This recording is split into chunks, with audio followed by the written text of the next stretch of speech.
Hi, my name is Raph. I am playing Grinner, a barbarian human running from his past as an ex-soldier, now turned mercenary. Hey everyone, I'm Jared. I'm playing the character of Luther. He's a Dhampire. He is a fighter that specializes in firearms, a bit of an investigator, and I am the great uncle of Grinner. Hi, I'm Jacob. I'm playing Tithla, the Goblin Ranger. She is a wonderful hunter and medical genius. Hi, I'm Haz. I'm playing Theodore, the Satyr Druid, who's a kind of a charismatic druid who's unwillingly taken Tithla under his wing as she's followed him through the forest for the past few months. G'day, I'm Tom. I'm playing Jonor, the Aasimar Wizard. He is on the pursuit of good and evil, finding out the best and worst in this world, and he's doing that with a little bit of naivety and optimism. And I'm Owen, the Dungeon Master of our Curse of Strahd campaign.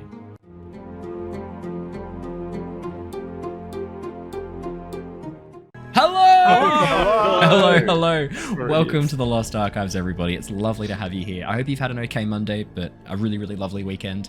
It's the beginning of the week. Hopefully some Curse of Strahd can get you through it. You think your week's got some horror in it? Be ready. We've got some horror for you right now. Perfect timing. Jared's joining us right as we say hello. I was about to say Jared will be joining us in a little bit, but here he is right now. Perfect timing.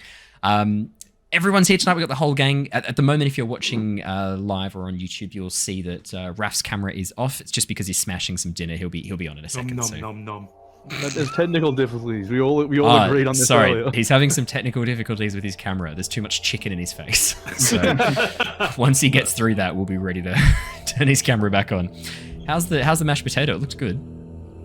That was rice, but it's amazing. Oh, I'll be honest. I honestly wasn't sure what it was. Yeah, it was a white container. That's Yellow a white. blob. Yeah, that's a Mashed rice into like a mashed potato vibe. I feel like it should do that. I would give that a go. Riced potato. Well, mashed rice would probably be the. You don't really. I want you to turn potato into rice for me. I want to have like risotto but really made out of small potato. Gnocchi. Yeah, tiny gnocchi. This is gnocchi rice. That'd be pretty good. I actually think that's a thing. Oh, is it? Yeah, I think Questions so. for later. We should be doing D&D tonight. Thank you so much for joining us. It's lovely. culinary stream time. Yeah, it's culinary stream. Yeah. Thank you so much for joining us. It's lovely to have you guys here. We're very excited to jump into Curse of Strahd. We'll quickly do a recap in a moment because obviously last session we had some pretty spicy things happen, but we'll jump into that in a second. I wanted to thank everybody who joined for the Pokemon stream on Saturday morning. That was absolutely loads and loads of fun. And since that, I have actually managed to defeat pretty much all the gym leaders for the second time. I've used one Pokemon to do it. I've literally used Skeledirge to get through 6 of the repeat gym leader battles. I have not taken one hit.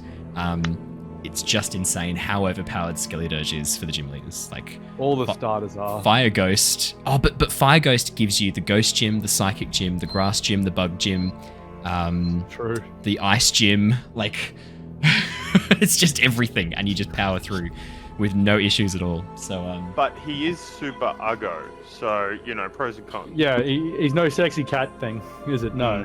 that's true. And I am training up a Max IV Cerulege in the background to take over from Skeledirge once I'm ready to chuck him in the bin, which will be the second I get the Cerulege to the same level. But yeah, really loving Pokemon Violet. New episodes daily, so if you're watching this recorded on YouTube, go and check out, if you want to check out Pokemon Violet, go check it out. I've done voice acting for the entire thing because it's a Pokemon game and it's 2022. Where's the voice acting, Game Freak? Maybe they couldn't fit it in because they certainly couldn't fit in workable graphics, but that's okay. We'll let them go with that. Or play testing or general game design. I did have the game crash midway through taking on the Water Gym leader for the second time. I used a Meowscarada Seed Bomb and literally the game just crashed. And I was like, well, I see you're not comfortable with my one-hit KO methods, so clearly Attack. taking desperate matters. Oh, I did use Wave Crash, so maybe that's what happened. I need to understand that move did exactly what it said. A wave came across the screen and then my game crashed. So I was warned. But yeah, no, thank you everybody who's been checking those out. Thank you everybody who has been watching the Avatar Legends unboxing video. This was just a random thing. I'd completely forgot that I was getting all the physical rewards from the Avatar Legends Kickstarter until it was delivered. I was like, oh, that's fantastic. I'll film it because maybe some people will want to see what's actually in the Kickstarter rewards box. Holy shit! Thank you so much everybody who's been watching that. That's been immensely popular. Thank you. I hope you guys have enjoyed it. I've never done an unboxing video before. I may never do one again. I just didn't feel natural, and the camera angle was a bit weird. So if you enjoyed it, let me know. If you didn't, say nothing. I know that it wasn't great, so I'm not gonna ask any questions. All right, let me do a quick. You jumped off for everyone's opinion. Yeah, that's true. If you enjoyed it, I want your opinion. If you didn't enjoy it, I don't want your opinion. I just wanted if you enjoyed it, and if you want validation. Yeah, if you want more unboxing videos, let me know because I probably won't do them, but because I don't have anything else to unbox. I don't have anything else to like. I don't think I own anything else I want to unbox. And actually, I did have one person ask if I could do a how-to for Avatar Legends. The answer is yes, I can. I can do that. I will do that when I get some time. Yes, no, I will. I will do that when I get some time. We will be returning with Avatar Legends fairly soon, so I've got a bit of time in the meantime to get that starting guide ready. Now that they've updated all of the new rule sets, and now it's all the final rule sets, I can do a bit of a how-to guide. So yeah, if you're after that, it will be up on the channel soon. I'll just have to record it and do some pretty editing and make it all beautiful. We are also going to be auditioning for a new cast member for Avatar Legends, so I will keep you guys posted on that. Ali, unfortunately, isn't going to be able to make it for the next few sessions, so she's going to jump out, so that means Oki will be taking a bit of a back seat for the next little bit, and we will have a new character come in and join the Avatar Legends, so I'll keep you posted on that, and I'll have the character art ready fairly soon as well. So yeah, stay posted. That'll be lots and lots of fun. I think that's all the announcements I had to do. Is there anything else you guys any fun things you wanted to share, or any hilarious moments? I did actually have I've got an RPG story tonight from the community, and it's a Curse of Strahd one too. So this is from Nissa, who also goes by the name of Cyan Stars on YouTube, and they sent me a really funny story from Curse of Strahd. So they were doing a Curse of Strahd as a player.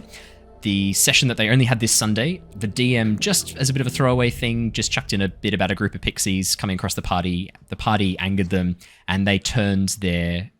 they've said a tree man / dryad / I'm not sure of the race name, so I wonder if maybe it's a furbolg or something like that, because I'm not sure of any dryad races. Maybe a furbolg. So the pixies turned that character into a squirrel, kind of expecting the wizard would just dispel magic and problem solved.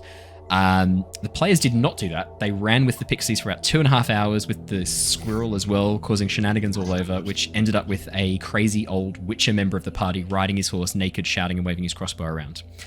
Which is an interesting approach to running Curse of Strahd, which I've not seen before. Horror vibe. Yeah, that's a different type of horror. That's an existential horror. Look, hey, I'm a huge fan of putting a twist on a story and changing up the vibe. I mean, Tyranny of Dragons, we've absolutely done that. We've really changed the way that story runs. I won't be running that kind of Curse of Strahd. We're going to be sticking a bit more closer to the general tone and theme of the rules. You don't really get a choice in that, I think. You do what we tell you to. Is that true? Is it? No, don't come in. So Grinner would like to jump on a horse and start waving his sword around naked? Yeah, Grinner, you watch as the Barovian town guard shoot you down from far away. The laws against nudity being quite intense in the town of Barovia. That's kind of bizarre. I didn't even bat an eyelid, so bring it. Bring it, bitches. But yeah, funny. That's a very interesting take on a Curse of Strahd campaign, and I love it. I love being able to turn things on their heads. Clearly, that DM's having a load of fun. The players sound like they're having a great time as well. At the end of the day, that's what D&D is all about. So I massively respect that. Massive props to the DM for doing something fun and different with Curse of Strahd. I can't wait to hear more shenanigans you guys get up to. So yeah, feel free to chuck them in the comments. And if you would like to share a story from your table, playing D&D, Edge of the Empire, Pathfinder, Avatar Legends, Call of Cthulhu, every single other amazing RPG I do not have time to mention right now, please chuck them down in the comments in YouTube below. I will absolutely read them out. Family friendly-ish live on stream. If there's anything too intense, I'll just I'll change the wording a little bit. But yeah, please share those stories. We love to share those stories, have a bit of a laugh, share them with you. That's what it's all about. That sort of sharing and that narrative creation. So yeah, please share those stories. Right, okay, I will do a quick recap for last session, and then we will jump on into the action. So, the Tempest Adventuring Guild, a name now legendary across the world of Nostea, has just recruited some new members for a specialised team. Jonor the Wizard, Tithla the Ranger, Luther the Fighter, Grinner the Barbarian, and Theodore the Druid have all signed on with the guild to investigate a puzzling mystery in the town of Dowbridge. What started as a search for some missing adventurers, however, has taken a darker turn. Exploring the Durst Manor, a large house seemingly able to appear and disappear out of the mists, the party have faced off against ghosts, ghouls, and a banshee. After laying the spirits of 2 children and their nursemaid to rest, the party travelled to the depths of the undercroft of the manor to find the source of this undead curse. A large ritual chamber, assembled out of ancient giant relics and necromantic magic, had resulted in a sudden surge of magic, transforming Elizabeth, the matron of the family, into a banshee and cursing the rest of the house inhabitants to an undead fate for, seemingly, a number of centuries. After a tense exchange between Grinner and Elizabeth, Grinner was knocked to 0 hit points and was only saved by the quick work of Jonor and... I called you Jin, but it's Luther. That's hilarious. Jonor and Luther. The party then faced a dilemma. Disrupting the ritual seemed to please Elizabeth, but going against her resulted in immediate hostility from her, and the party did not trust Elizabeth one bit. Looking for another way around, Theodore and Jonor began destroying items in the room to the north, thinking they might be tied to the ritual. This hunch proved correct. This random assortment of items did indeed draw power and give power to the ritual itself. And the party watched on as Elizabeth began transforming back into a human as they destroyed enough of these items. However, the energy from the ritual now had no outlet, and instead created a tear in the fabric of reality, which began drawing all of the characters into it. Elizabeth, Jin, and Theodore... I called you Jin again. Elizabeth, Luther, and Theodore barely had time to register this before they were pulled through into the darkness beyond. Seeing her best friend and favourite mount pulled through, Tithla decided to follow into the unknown, did a swan dive into the rift. Grinner and Jonor were able to resist for a little longer, but after getting too close, both were eventually pulled through as well. The party found themselves tumbling through the rift into a clearing, debris from the house raining down around them. Looking around, the group decided that they would have a bit of an explore, and travelling around the area, they could see a large dark forest broken by a large wall of mist rising toward the east. Deciding to take a rest amongst the ruins, the party watched as a single moon rose high above them, the realization that they might not be in their own world anymore suddenly dawning on them. During their long rest, a dark carriage drawn by magic trundled up the hill towards the party.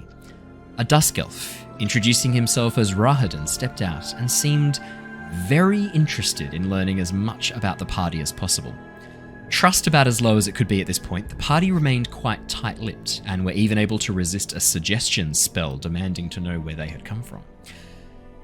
Suggesting that the group travel and enjoy their time here, Rahadin departed, promising that his master, Strahd von Zarovich, would soon be in touch. And that is where we left off last session. So, I pass back over to you guys. It's morning when you guys finish your long rest. As you awaken the next morning, the sun's just peeking over the forest towards the east, its rays weakened by the mist, creating this very dull, almost sickly light.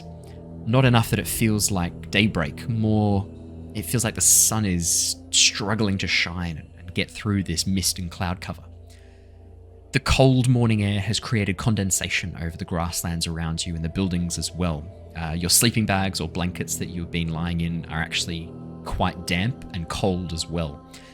It's rather unpleasant as you awaken the next morning. The fire that you built the night before burned down to only smouldering coals, and the cry of ravens echoing through the valley as you awaken. Jonor looks around, seeing the sort of grim environment and the crowing birds. Guys, this area seems a bit creepy, don't you think? Yes, I was not going to lie. I was somewhat hoping we'd wake up and not be here anymore. This forest is a bit unwell. No, Theo, we need you here. We don't want you to be gone. I mean, I was also hoping you would not be here too, Tithla. Why don't you want me around? I was hoping we'd all be, dreamlike, as you're more of a figment of my imagination. Oh, that makes more sense. That's okay then. You're not real? What's a figment? Is that like colors? Yes. Let's go with that. Niet. Yes. Did we want to go and visit that little town settlement down the creek a little bit? It seems as though that's the first logical step. We need to find someone to help us get out of wherever this is. Yeah, I've definitely think that we don't want to go up to that stupid fucking manor house. Fuck that for a laugh. Yeah, no, Mr. Strahd's castle is not on my to-visit list. Absolutely not. If that creepy bloke wants us going there, then there's no fucking way we're off to see that geezer. But also, the last manor house we went and visited, we wound up here, so... That's a very good point, Tithla. Maybe he that one ends would up send the us owner home, of that manor. or send us worse places. You've not really sold me on this, I'm not going to lie. I think Maybe it would send just you home, Theo. this is less than ideal as well. Okay. That's fine. We're just spitballing here. But yes, I think we should probably head towards the town and see if anyone there could give us any more information than that creepy man who rocked up and tried to find out where we're from and offered absolutely no help whatsoever. Yeah, he also got very excited at the thought of buying me. That's fine. I'm beginning to think perhaps he was evil. Very evil. Yeah, that'd make sense. He seemed a little bit sinister. Is that good or bad? That's bad, Tithla. That's Okay, bad. thanks. Yeah, he seems sinister. Yeah, sinister is like when you're kind of evil and you're up to malevolent things. That's what sinister kind of means. Does that make sense? Oh, so kind of like you were when you were trying to buy me. Yeah, look, you love saying that I was buying you, but you guys just don't listen to me. I'm trying to. I was going to borrow you for It's the renting. cost. that's Yeah, okay kind of then. renting. I would have covered the cost. Rented whatever. child has such a better vibe than buy a child. It's somehow worse. It is somehow worse, isn't it? Have we had a long rest yet? Yes, you've all had your long rests. Cool, thank you. I just missed that when I was on my call. Cool. Right, So- well, I guess we should go over. Do we want to go towards that town, or do we want to see who those other campers were that were down the road from us? Yeah, I reckon checking That- out the other campers could be another good idea. Were they different locations, Owen? So, from what you guys have seen in this area, the forest that stretches out before you towards the west does begin to dip down a slight hill, and you can see that there looks to be a large area of clearing, probably following along a stream in that direction. And then beyond that, a little bit even further beyond that, you can see what looks to be probably a small town just beyond that. It's sort of hard to see because you're sort of glimpsing over the tops of these trees and trying to look through them, and it's not giving you a huge amount of visibility. Does someone want to make me a perception or investigation check?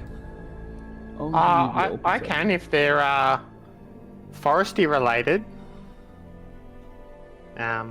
What were the options? Perception? Perception or investigation? Oh, and because I'm having technical difficulties, could you please roll it for me? Yeah, I definitely can. Yeah. I have a +4 for perception, I'll roll it from your character sheets. That's absolutely fine. It should come up in a second. I'll just get. but your I character should sheet. also have the extra plus because it's my favored terrain, which Alrighty. will add my proficiency bonus again. There we go. Does that come through? So that's an 8 Which I for think you is still plus Yes, the no, it's not helping me out. forest. +4 +2. You're on 10. Your proficiency bonus is doubled, so you get an extra +2 on that. So that's a total of 10. Tithla, as you... Nailed it, guys. Nailed it. Tithla, as you have a bit of a look across, trying to sort of see any signs of people or what might be... Well, actually, yeah, you tell me specifically what you're looking for. Just sort of getting a bit of a lay of the land, right? Yeah, trying to see if there's a good approach path that's sort of safe but sort of secluded, but also being able to keep an eye out on where there might be any bad guys. Yeah. Okay. Gotcha. As you look through the forest, you can see that the pathway along the stream that you had that you'd noticed before, that does seem to be leading through a bit of a gap in the woodland, and then that opens up into almost like a small boggy area, a small boggy marshy area.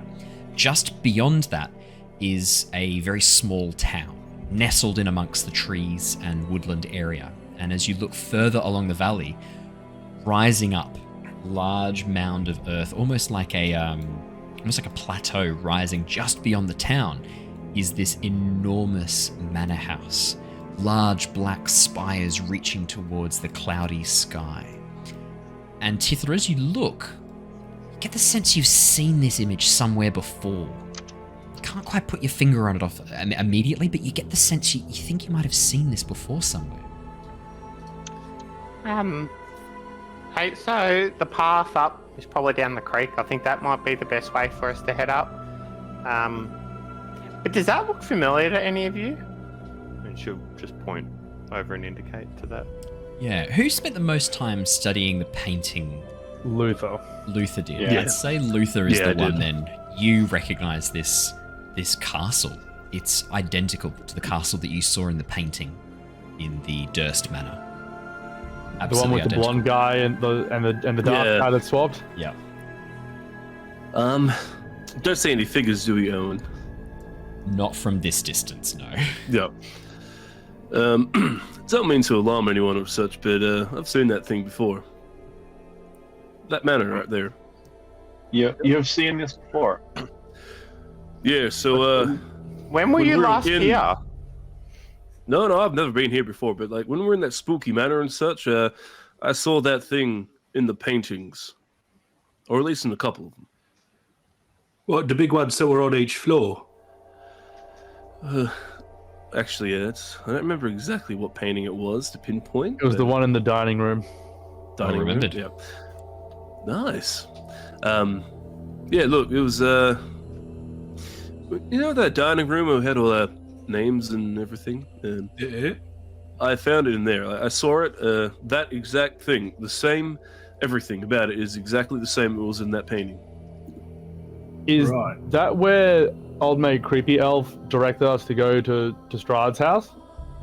So Rahadan, you remember, because this was like the night before. No, he just said all roads lead there, hey. Rahadan said to you that when you were ready, you would be invited to the manor. You would receive an invite. You would receive word that Strahd wished to see you, that he would be in touch soon. You were told that all roads in Barovia lead to Strahd's manor, or lead to Castle Ravenloft. That's what he would have said. Vague. All right, well, shall we make our way down towards this town? I like that idea. Perhaps So- there's someone who knows a bit more about what is going on. Maybe someone else was also transported here through a magical house portal. Maybe those two towers or moon people from the other mercenary guilds were also here. Maybe, but I think the Unlikely. only reason that this even happened was because we just disrupted the ritual. I don't think they ever got that far, to be honest. That's a good point. We found their remains. Found some Found of the their skin, at remains. least, anyway. Remember, there was one of them who still had his name card in the dining room, though. That's a good point. So maybe He he might was have just lived. hiding in the manor and got sucked in there too eventually. And also, this place obviously has people in it. Where the fuck did all of those lot come from? Different. Oh, places. different planes. He said, "What plane are you from?" And we could come across a lot of interesting 165, characters along here. 63. Lots of races. That's right. All right, let's go to this town then. Let's go have a look. Guys, we could be the very first people from our plane to ever come to this plane. And Then we that should make means- sure that we're dressed like they're dressed. You don't know how they're dressed yet, though. But that's why we can't just walk right into town. We got to do our eye scouts and make sure that we get a good look and make sure our clothes don't make us look too different. All right. Well, look, it's not a dub idea, but let's just get a little bit closer to the town and see what Grinner? we can see. I'm Yes, just wondering why there was such emphasis on the dumb word there. Well, because frankly, Tithla, I think it's a really stupid fucking idea, but I was trying to Not be dumb. polite. Not dumb, though. Not dumb. You're right. Is let's- dumb let's- better or worse than stupid? I don't know what the difference between dumb and stupid is. I thought they're synonyms. I What? don't. No synonym is a spice? No, synonym as in like a, you don't know what do you know what a dictionary is? It's a. Oh, no, we can't be using that language. Oh, look, I don't have it with me, but when we get back, I'll show you what a dictionary is. It's really helpful. Look, Wow, first you you tried to cannot buy the be child, and now offering you're to going out of your way to show it your dictionary. This is I think we should all just move on and go and check out. No, we should go and inspect this the town or the little camp or whichever one. I'm sorry, I'm flustered. I don't know what we're doing. We're going to the town. Let's go. We're going to the town. Let's head over there. Alrighty. As you guys have been walking through the woodland area, following this stream, the area around the stream where the branches sort of cut across and move feels very claustrophobic. The pathway itself is fairly narrow. This is not a track used by people walking. It's not a road. This is just a clear area on either side of the stream, necessitated by the movement of the water across this land. It is dark and shaded underneath the canopy of the trees high above you. Despite the clear skies above, marked only by occasional mists and cloud, it feels very far away. The warmth of the sun feels very far from where you are, and this cold begins to seep into your bones as you walk down along the stream. I've brought you guys across to a map. There is a joint token, which all of you can control and move, that has all of your pictures on it. I will briefly bring us Yeah, I love across it. to the map for this, so that they can see what you see. Exploration. Exploration. This That's is more very cool. representative of the lands as you travel through them. It's not a one-to-one scale. Each of those hexagonal grids that you're looking at there roughly correlates to about half a mile. So, Yep. And was that in not freedom units? 0.5 mile, 2 kilometers is Like almost a Like kilometer. three? Let's say each one's a kilometer, just for my own sanity. And how many yards is that? Yeah, that's a go fuck yourself. Is the measurement for that one? Yeah. My car gets 40 hogs head to the gallon, and that's the way I like it. Yeah, it's, I'm not sure how many yards that is. If you want to do that math, you're welcome to, but you're a massive nerd. How many dinklages? How many Peter dinklages? Heater dinklages, many. Yep. Yeah, it's a Okay. metric. It's a metric many. Oh wow. The Yeah, it's a conversion there, metric well many. done. Yep. As you guys travel down the length of the river and towards the area of the clearing, the passageway is slow moving along this area, but with Tithla's expertise and knowledge of the surrounding area, even though it's not a place you're familiar with personally, Tithla, your knowledge of being in the woodland areas does translate to proficiency traveling through this area here as well. Even though the trees look a bit different and the landscape itself is a bit different to what you remember and what you're familiar with, there's still enough of a similarity for your skills and your natural aptitude here to begin kicking in. And you guide the rest of the party safely over aspects of the river that might be hazardous. Slippery sections of rock, moss-covered deadfall areas as well. Would you like to make me a survival check, Tithla, just to see how well you do at guiding the party through the last stretch of this fairly difficult terrain? I'd love to. Are you able to please do that for me, dear? Oh, yeah, because your thing's still not working, is it? Still finishing setting up. on the different computer. Okay, and you get that's a natural one. You get an extra doesn't count 2 to that. I didn't roll it. Yeah, that's not how this works. You just asked me to, so that does count. As you, Tithla, even with the extra +2, because it is an intelligence or wisdom check related to being in this area, so you do get your double proficiency for this. That only takes it up to a 7. It's slow going, Tithla. The trees around here, even though there's enough familiarity to you, occasionally you hear animal cries through the thickets and through the woodland areas that give you pause, cause you to slow down the party.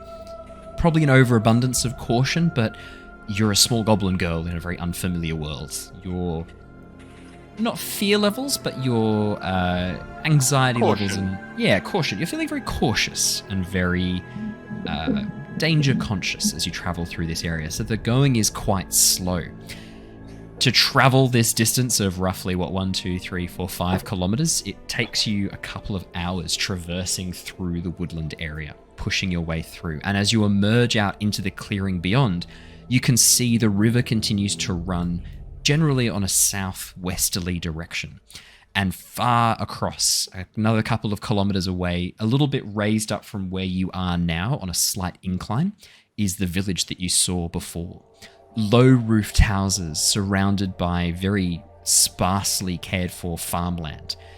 But a little bit closer to where you guys are, you can see what looks to be a collection of carriages, all circled around, forming almost a protective barrier along the river's edge in a natural bend in the river. And you can see people moving around, dressed in brightly coloured clothing. Looks like they're having lunch at this point as you guys arrive here, passing around bowls of steaming stew. You can even hear music drifting faintly from the direction of this campsite.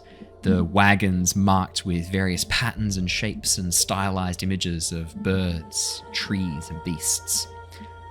You're not sure they've seen you yet from this distance in the shadow of the trees and this bend of the river. You suspect you're probably quite well hidden, even with Tithla's less than adequate survival check of a natural 1. But you don't get the sense they've spotted you just yet. I pass over to you guys. Look, everyone, there's a collection of carts. They're in a sort of circle fashion. They appear to be having lunch. I don't think they've spotted us yet. Look, I mean, if the other guy was creepy and he was all dark and gloomy, these guys are bright and colorful, maybe they're good. I feel like the colour scheme doesn't really denote whether they're good or evil, though. Let's just put it out there. It has to give them a better option, a better chance of being good than dark and gloomy, surely. No, now, what's your colour scheme? Well, dark and gloomy, mate. And, well, there you go, and you're pretty evil. I wouldn't say he's evil per se. I've done a lot of it. Tried to punch Mr. Griswold. Mr. Griswold was nice. Just because he was that little shit. What did he? I remember him being quite friendly. No, I don't think Grinner's evil per se. I think you just misunderstood. Luther, are you really trying to defend this? Yeah, I believe you should judge someone by their actions. Okay, it's not about how they dress. It's how they behave. His actions are like crash hot though either. So, look, I've done a lot of bad things in my life, but that was under orders, right? I wouldn't say he's evil, but I think he's definitely rough around the edges. Question mark. There's a good heart, and he's got a good heart overall. I personally think did his heart not get torn out by a shadow recently? Right, you know what? No, fuck this. I start walking towards the... Sorry, well, we agree. Colourful means probably good. Hold on, we should probably approach with caution. We don't even know who they are. No, I'm marching in there. Walking, are you marching off? Yeah. I follow along. Grinner, no, come back. Wait, don't go. I sort of turn to Jonor and I get quickly... is it a bit weird, though, that, this place is so dark and gloomy and these guys are so, it's just color. That's so weird. Yeah, maybe this culture's got something about the color of their clothes. They just really show their positive spirit, Maybe that's how it is. I hope so for Grinner's sake, because he's going in by himself. Mr. Grinner, didn't you tell us all that we were not allowed to run away from the party earlier? I'm not you running got very away. angry at me when I did this in the mist. He's walking gagging up on me. Hey, I'm trying to defend you. What do you mean? I'm off. I guess. I follow along behind him. Okay. The rest I'll of follow you... too, but like I'm not like I'm still like got an air. I'm cautious still. Like I'll definitely follow him. I'm gonna back him up. I try to chase up to him to be like, oh, it's like, no, don't listen to them. They're just teasing you. Like, I'm sure, like, you're fine. Like, no, you're a really good bloke. Jonor, I look him in the eyes. I have done a lot of bad fucking things, mate. There's a lot of fucking blood on my hands, and under orders for the most part. But that's in the past, and that's not who I am, and that's not what I want to be. And this, I don't want to fucking talk about. I don't want to fucking talk about it. You lot. I'll come back. I'll come like run up behind him a bit, and like I'll hear sort of what he said, and I'll be like, "Hey, but you know what? You handled yourself pretty well with that kid." Yeah. That was a good thing you did there, Grinner. Yeah, look at your hand. He's right here with you. I know. I don't really understand what the fuck's going on. He turned up last night. Him and the girl. Did we see that? Yeah, you would have seen that. Yep. I thought they were all asleep, weren't they? While I was on first watch. Oh, yeah, you're right. Sorry. Yeah. Sorry. In my mind, I was like, oh, it was when Rahadum was there. But no, you're right. Sorry, it was just before. Yeah. Apologies. No, so none of them saw that. Wait. So you just said that you saw them? Yeah, look, I don't... Let's deal with this first. Yeah, okay. I think they know we're here now, and we can circle back around to this later. But the fucking kids have followed us through. I thought you said to not sleep on watch. Were you having a dream about the child? No, I don't. No, I don't. No, I wasn't asleep. They're here. I think. I don't. Jonor, please stop teasing Grinner. He's a nice man. You're being very rude to him today. Grinner? I give him like a scare. No, look, the whole fucking lot of you can get fucked. Let's go. Grinner, can I have you, please, just one moment?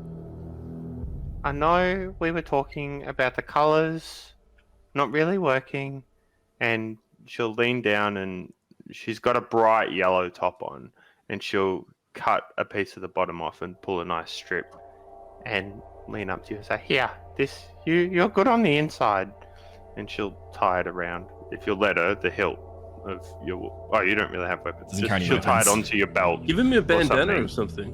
And then say, here, to show that you have some colour and you're good on the inside. And she'll tie that onto your belt. I mean, my coat's kind of reddy coloured, but yeah, I'll take the yellow. It's bright. You know what? It's very bright. If you don't want it, you don't have to have it. No, it's not that I don't want it. It's more symbolic than anything. Look, Tithla, me insides, they're not good either. Look, I'm working on it, but shit's a little fucked up in my head, all right? Let's just get on with this. This is not fucking psychology time. Let's go.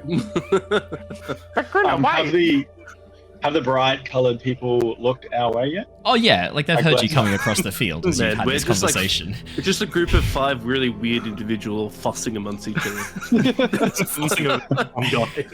By this point, as you guys have arrived, sort of towards the edge of the camp, maybe a couple of 100 meters away tops, you see as 2 quite burly-looking members of this troop step out from behind the caravan. There are 4 caravans arranged in a bit of a rough circle. You can see roughly about 22, 23 individuals, 1 or 2 of which are children, the rest a bit of a mix of males and females. They look very human-like, slightly tanned skin, rounded ears, very, very humanoid in appearance, very human in appearance, dressed in these very brightly coloured yellows and reds and oranges, blues and greens, very bright, vibrant colours, all of which are on full display around the caravans as well. In the very center of the circle of the wagons is this campfire that is being built up with a roaring fire underneath, heating this massive cast iron pot full of this steaming liquid. And actually, as you guys get sort of within this range, the smells coming off this thing, you've had a very meager breakfast from whatever rations that you have for the trail, but this smells good. It smells hearty. There's a warm, spiced, meaty vegetable smell wafting across the clearing. And as you guys get a bit close, probably 1 or 2 of you feel your stomachs begin to rumble at the sight of this feast before you. But yeah, as you guys get a little bit closer, these 2 burly members of this troop step out, 1 male, 1 female, not holding any weapons, but hands sort of coming to the backs of their shoulders where they do appear to have hilts of some sort of sword or sharp implement strapped to their backs. And as you begin chomping over the hill, the male holds out his hand on the hilt of whatever it is he's got, and goes, "That will be close enough, strangers. Thank you." Hello, good sir. We come in peace, I suppose. We mean you no harm. We are just confused travelers. The woman turns towards her companion, looks back at you guys, and goes, "Confused travelers? How could we have known?" Well, welcome to Barovia, confused travelers. Thank you. This is so far a slightly nicer welcome than the other guy. They sort of share a bit of a look and go, "Yes, you must look out for bandits on the road. They can be somewhat troublesome if you've had a bit of a run-in with some of our bandit kin. Please do not judge us by their actions. We are Vistani, traveling performers, entertainers, lovers of life and the road. Probably best to check a little bit before you get closer, in case some of our cousins can be prone to banditry." See, we just assume because you're so brightly dressed that you must be all above board. It was our friend Mr. Grinner's idea. He said if they're brightly dressed, they couldn't possibly be bad guys. You see, he has nice yellow I'm super sash. trustworthy. Yes. That sort of logic will do you well in Barovia. See? Can I make an insight check on that? Of course you can. Yeah. Of course you can. I would like Yeah, to. look, I'd probably make an insight check on that too. I accepted it at face value. Well, That's a 9 from Luther. You not accept it very at face crack value. shot. Natural 20. Grinner. 23 from Grinner. Grinner. There's something about this guy. Maybe he reminds you of someone from your past. Maybe he represents these light-hearted people who walk through life not having to suffer, not having to see the darkness as you have. And you resent these people for it. Living in a world full of life and laughter when you've been denied it. You don't trust this man at all. You don't like him, you don't trust him. More than that, you really feel like he's taken the piss. He and his companion, they're laughing at you. You don't know why or what about yet, but they are laughing at you, and there's a light-hearted humor to the way that they're treating you guys. We're definitely fighting now, aren't we? It's like I've got to talk as Grinner's subconscious. That is what Grinner... Yeah. Hey, what's your fucking problem, you silly cats? Get off your high horse. Wait, what's... I'm sorry, friend. going- We use the horses to draw the wagons. What? Grinner, remember Is that the fucking sack. funny? What? Wait, Grinner, what are you doing? What No. are you doing? They No, look fuck completely this fine. guy. Nope. What's I don't even, like, I wrote pretty bad, so I'm pretty like leaning in. No, sir, you have offended my good friend. I have to ask for an apology before we get into a situation that none of us want to be in. No, What are they're we all taking doing? the fucking piss. Yeah, this is Wait, why we why are asked for we- an apology. Why are we escalating this, guys? There's like 24 of them. No, look. There's something going on here. They're taking the piss. There's something they're not telling us. I honestly don't even Look know. at does- this They cheeky seem pretty fucking nuts, grinning like- prick. He does have a big Excuse smile. me, so you said you find the joy in this place. What's your favorite place to travel to around here? The road itself is the joy, my friend, not the destination. Why would you get so bogged down in where you're going? Because that is what people usually travel for, to get from one place to the other. Otherwise, you how do you say, a bum? Then we are the Vistani, the bums of Barovia. Have you ever managed to bum your way out of the mist, perhaps? They sort of turn and look at the wall of mist behind you. Oh, yes, we leave from time to time, traveling through the mist to lands beyond, lands which might very well blow your minds. Well, could Places we you have not perhaps dreamed. of traveling. Bum a lift out there with you? Because we do not belong here. They look at No, each we're other not and go, going to these fucking people. but your friend has been so angry. Maybe he needs some Yeah, you time fucking- to chill. Yes, we've plenty of time to chill on the road. We can even, we do not have much to offer you in trade, but, my friend here is a fine dealer of children, and he could possibly source something of that ilk for you. Do you say that? With an obvious joking tone. They sort of give each other a bit of a look and go, slave trading is not... Cultural differences. That is a very funny joke back where you're from. And it's for renting. It's not slavery. For rent. Rental service. Ah, well, stopped his foot. that makes a I difference. did That not makes it try to buy okay. some. No, we're not. Look, Theo, we're not going with these fuckheads. Look, But this is the fastest way home. Do you really want to stick around and find out what creepy grey man had to say? look. Honestly, at least I know where he's coming from. We know what he wants. He's a creepy grey man. Look at these grinning pricks. Look at what the fuck are you hiding? What are you fucking hiding, mate? Just a hiding good something? time and lots of laughs. That honestly sounds even more sinister than what the grey man was promising. Well, if you don't need our help, you can be on your way. You literally said you would not help us. We did not say we would not help you. We simply said that your friend needed time to cool. Maybe a nice bowl of stew will help you on your journey, and perhaps we could talk about ways you could get through the mists. We have a secret. If you have Grinner? something of value, perhaps we could share this very expensive secret with you to escape through the mists. I have this magic carafe of refilling wine. I'm very experienced in negotiations. No, you are not. What's the secret? What's the secret? And then we'll know how much that we need to trade. Ah, it is magic, my friend. Magic that lets you pass through the mist that only the Vistani know. Masters of the road and the journey between. I pull out that necklace I nicked from Elizabeth's jewelry stand. Yes. And will this be sufficiently valuable for you to share your soup and secrets? The woman sort of looks from a bit of a distance, goes, "Oh, they're heading in the right direction. Heading in the right direction now. Yes, they are, my dear. Yes, they are. They're almost there. Maybe a little. See what else they have." Well, how about I offer this? How about I offer you not a broken fucking nose along with the deal? Mr. Grinner, this happens after the negotiation. No, they get the fucking jewelry, we get the secret, and he gets to keep his nose in the right shape. My friend, it seems you have not understood quite where you are. I also These have a roads are horn. dangerous, and we Vistani travel them without fear. For I a can reason. I And he can offer you a draws nice this song? fucking huge sword. You don't know how he's holding this in one hand as he wields this great sword, spins it around, and gently lowers it to the ground. You should see my brother fight. In fact, you should see my brother fight. No, we do not need to see your brother. It's okay. My friend, he has anger issues.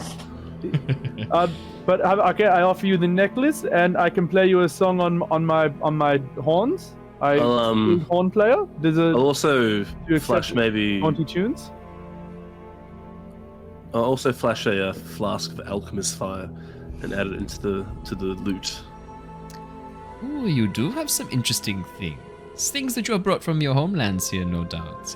Well, perhaps. You must understand, though, this secret that we have to pass through. It is a consumable item. It is used up on a use, and it is hard to make, very expensive to make.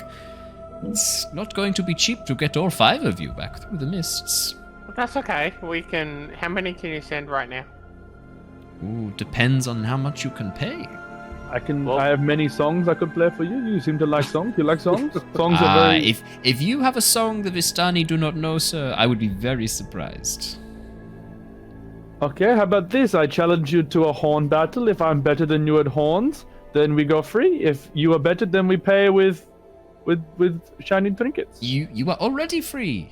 You may please travel freely wherever you want. These are free lands. Travel freely out of mists. Well, walking off. if you're hoping for the Grinner, yeah, walk away. If you're hoping for the secrets, well, that is a horn battle. While intriguing, is not going to be enough, my friend. That's okay. You may blow your own horn as much as you like, but unfortunately, that is not going to get you what you want. Okay, I get out one of the 3 rings I also stole from there. I also have a ring I can offer worth roughly the same amount as the necklace. Ooh, I think we could get them one of the secret, don't you? Oh, I think they can afford one of the secret right now. Yes, I think they're a bit closer. They've got one. We should probably do an inside check on these guys again. Jonor, Before we I'm start not giving them a bunch of loot. Yeah, fair. Jonor, I'm not super good at words, but I don't think we can get one of them. The secret is the right way that the words are meant to go. Is that right? Or am I wrong again? Yeah, it seems like the secret is perhaps an item. Yeah, it seems like it's whatever they've got cooking in their big bowl, I reckon. If it's consumable, they're cooking something nice. So we should have taken the stew from the start.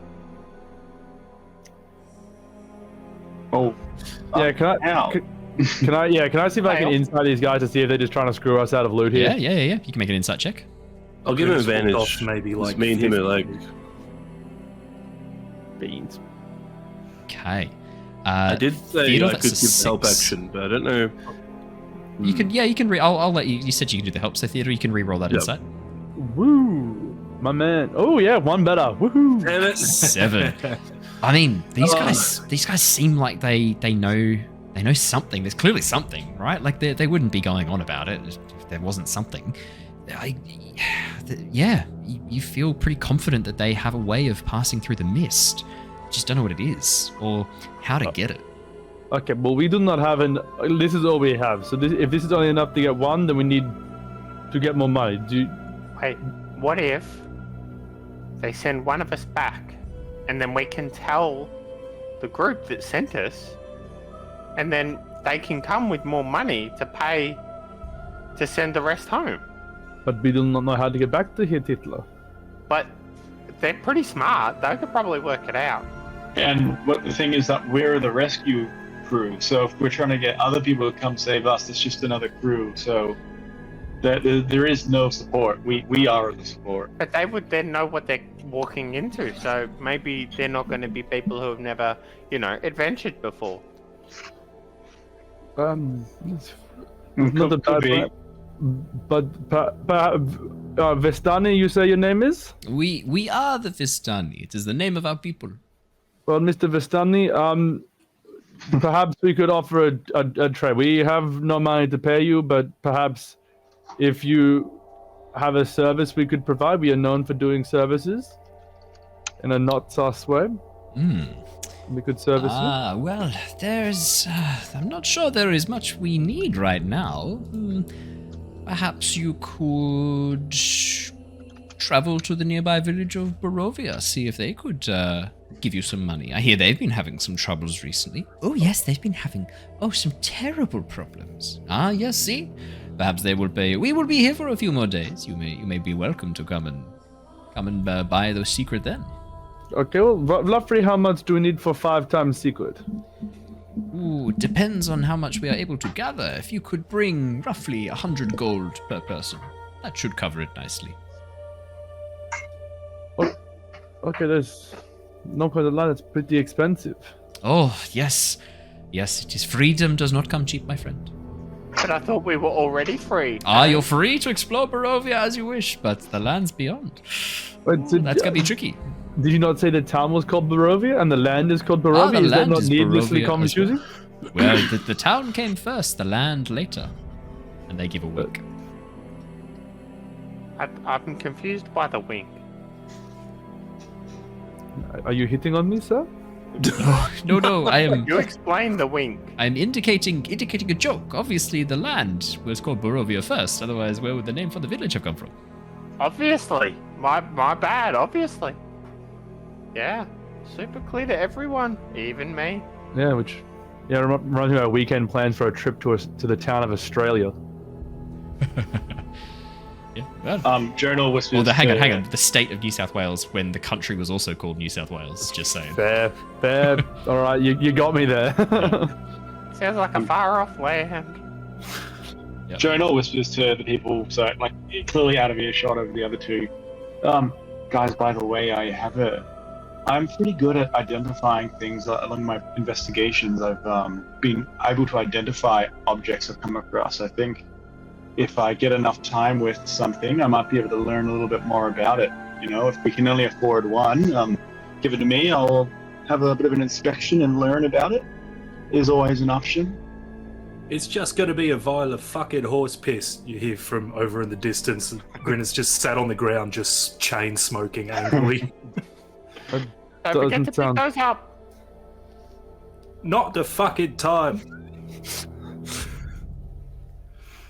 Probably an improvement on what he normally drinks. They say to you, quiet enough that Grinner won't hear, loud enough that you guys do.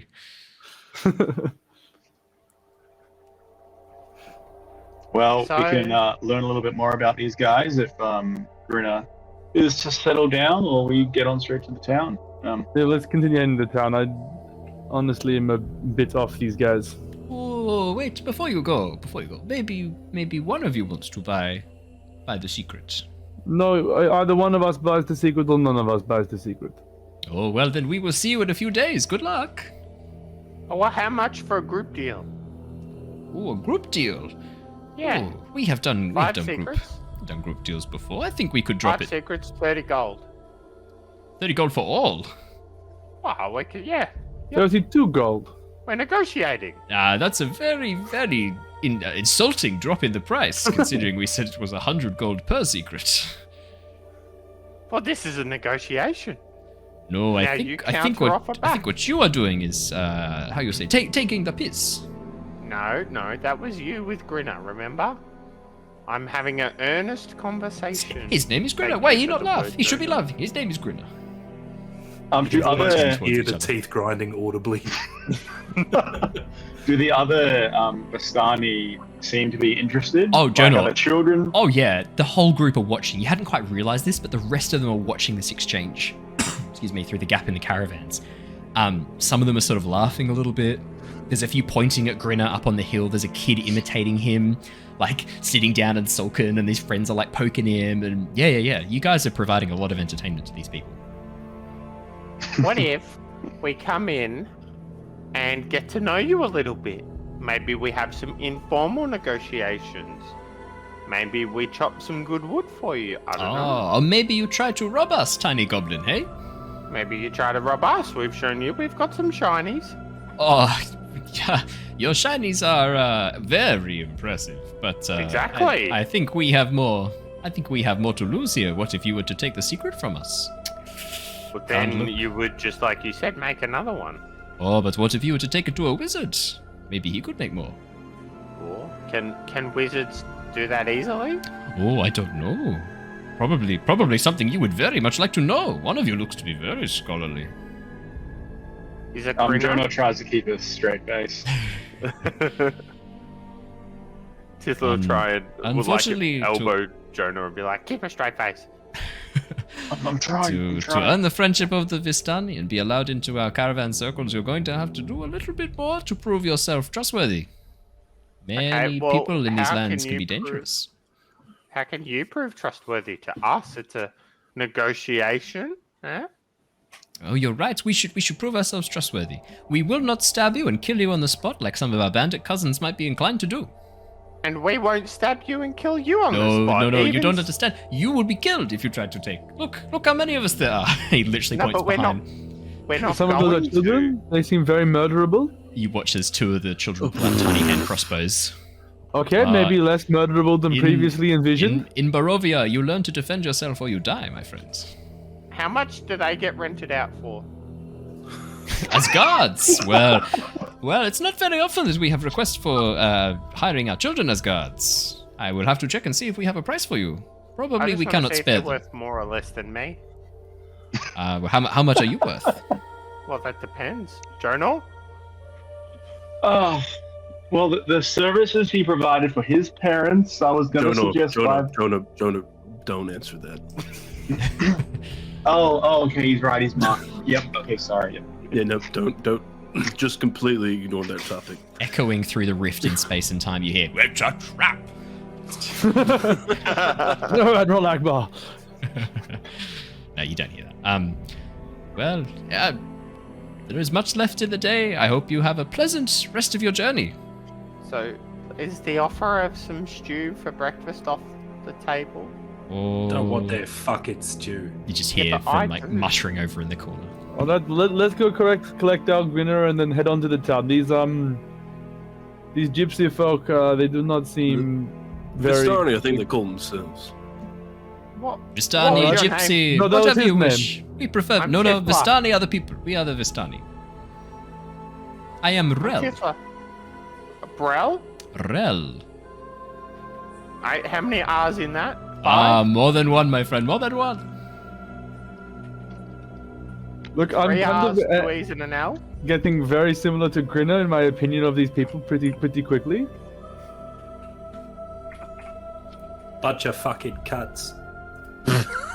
Look, I am a satyr. We make merry all the time, and these ones seem a bit too merry even for me. What, you mean like almost like it's an act or something? I mean, my inside check would suggest that I don't get that vibe, but Yeah. No, as far as you're concerned, these guys seem like they're just having a good time.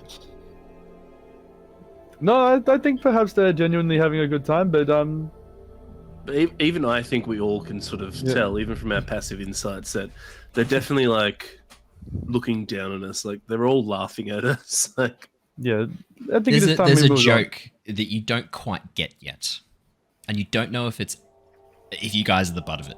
But there's a suspicion probably arising in your minds that maybe you are, but you don't know what that joke is yet. But Tithla's used to that in life, so it just seems normal to her. fuck. The caravans, do any of them have bars, as in you would put people in there, like cells? No, they're all traveling caravans. So 1 or 2 stories made of wood, rising up off the ground quite high, drawn by a large herd of horses. Herd of horses? Yeah, it's a herd, I think. Flock. I don't think it's pride. I think Murder of it's- horses. It's a murder of horses. Yeah. Yeah, probably a. I don't know. Yeah, I think it's a herd of horses. Whatever. A mob. A mob of horses. Flock. A group of horses. Probably about 3 to 4 per caravan, you suspect. Quite a large number. So roughly about 12, 13 horses. The caravans themselves, look to be traveling, living caravans. Areas up the top for people to sleep. Middle bits in the central area, the first floor, designed for living spaces and for storage of goods. You can also see, Jonor, looking at the caravans, that there are also a few that have scratches out of the paint in claw marks. And there's one that still has an arrow sticking out of the very top that you think no one's noticed yet. Hey, so you say you've got cousin bandits.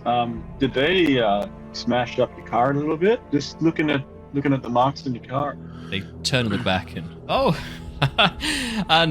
that was not the Vistani. Vistani bandits do not harm Vistani. You see, they hunt weaker prey. No, this was somewhere further west. Hope you do not anger the villagers of Krezek, my friend. They can be a particularly dour lot. What are they like? What do they don't like? So that, we don't anger them. Oh, they don't like Vistani. Okay. And he laughs at that. I understand that. Yes, they like all sorts of things, like sitting sadly and having a terrible time, and dying slowly of disease. Yes, that seems to be things they like. We offered our help. Might They like turned Grinner. us away. I'm not dying slowly of disease. I mean, I don't know, you Not smoke a lot. we- Yeah. could be we're dying slowly of being in this morose land, and you're not helping us. Where is our I'm dying offer of help? slowly of being in this. Oh, Well, I have offered help, but unfortunately, all things come with a price. If you yeah, cannot that's afford not to really pay how it. help works. That's a financial exchange for goods and services. That's usually considered not help. No, we call it mutual help. You help us with the partaking or the handing over of money, and we help you with the item you require. Okay. Does that town have bears by any chance? Oh, you will find all sorts of beasts in the woods and on the roads. Wolves, bears, even worse. And what worse? did that to your No, I'm car? sorry, Jonor. I'm sorry. What's worse? Worse than wolves or bears. Yeah, There are you just monsters. said that ominously. Oh yes, there are monsters in these woods, little girl. Creatures Okay, but what that would monsters? turn your hair white and bleach your skin, stop your Wait. heart with a mere glance from their burning red eyes. I feel like Yeah. we've already done some of that. Yeah, my hair's already white, but I can't really do much. Then about it will make your hair fall out, old man. What? No, Oh, I that's scary. ain't old. Look at me. Like, do I have wrinkles? But your hair is so white. It is white, but it doesn't mean I'm old. Oh, As I'm you're like strange looking around. He turns towards his female companion. Strange place these people are from, where you get old, but heads on spats, but you're not old. Oh, that's very strange. She kind of laughs, and you hear a bit of a chuckle from the rest of the Vistani behind the caravan. Look, I am fucking sick of you lot laughing at us. Fuck off. My friend, we're not laughing at you. We are just laughing. We are having a good time, enjoying life. He sits back down. With the description he gave of the monsters which he was vague about, that description match anything Jonor's read along the way, or in that demon? Jonor, yeah. Do you want to make me an Arcana or a Nature check, please? Absolutely. Wonder which one he'll pick. I think it's going to be Arcana. I'm going to make a call. Arcana. He went Arcana, everybody. The wizard made an Arcana check. What? Yeah, as you have a bit of a look through that mental checklist, Jonor, kind of ticking off the various descriptive terms that they gave. It's a long list. It was very vague. I mean, large, burning red eyes, scare you to your core. I genuinely could be anything, really. Like, even with a 22, I mean, it could describe monstrosities. Look, you can rule out oozes. You're probably sure they're not describing things like gelatinous cubes or black puddings or things like that. But, I mean, it could be minotaurs. It could be big beasts. It could anything be in the forest with claws. I mean, Anyway, yeah, even then, it could be describing magical creatures. Like, for all you know, this could have been an elemental, maybe an earth elemental with sharpened stone-like talons carved through the wagon. I mean, you don't think that with your Arcana of 22. You're looking at this thing. Your vibe is more monstrosity or beast. You're kind of leaning more towards those areas. But still, it's a very vague description, designed to be more frightening than helpful. Yeah.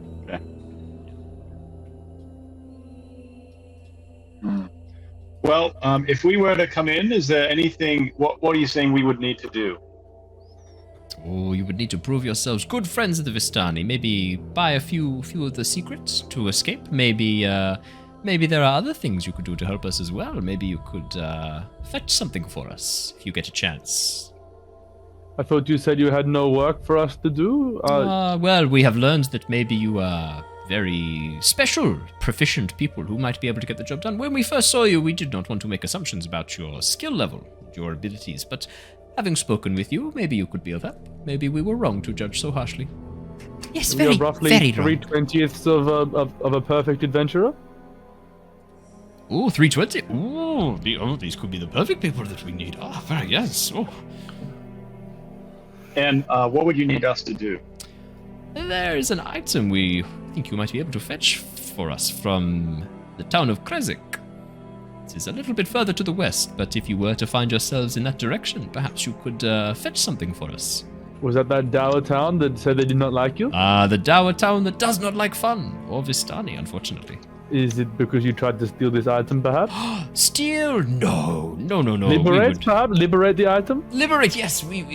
Perhaps this item requires liberation. Yes, perhaps it does. All right. How much were you trying to... After you, I'm sorry. No, Tithla, by all means. I was just trying to negotiate our way up. I was just wondering how much they were trying to pay for it, so that we know how much we should be looking to pay for it. I don't think the Vistani were trying to pay Tithla. I think they were trying to liberate. The item is under great oppression and needs to be freed from its tormentors. This one understands. He knows. We knew you were right to tell you. Jonor, can you explain that to me later? I don't quite understand. Yeah, it's just sort of bad things that groups of people do to each other. And items, sometimes. Yeah, it's when one group wants another thing from another group, and they just brute force their way into taking it and fucking everything they can along the way. That sounds like stealing. No.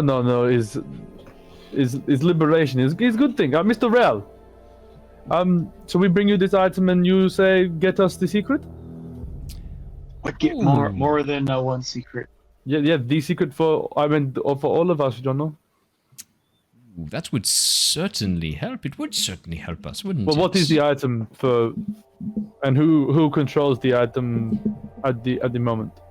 There is a man called Dmitry Kreskov. He is burgomaster of Krezik.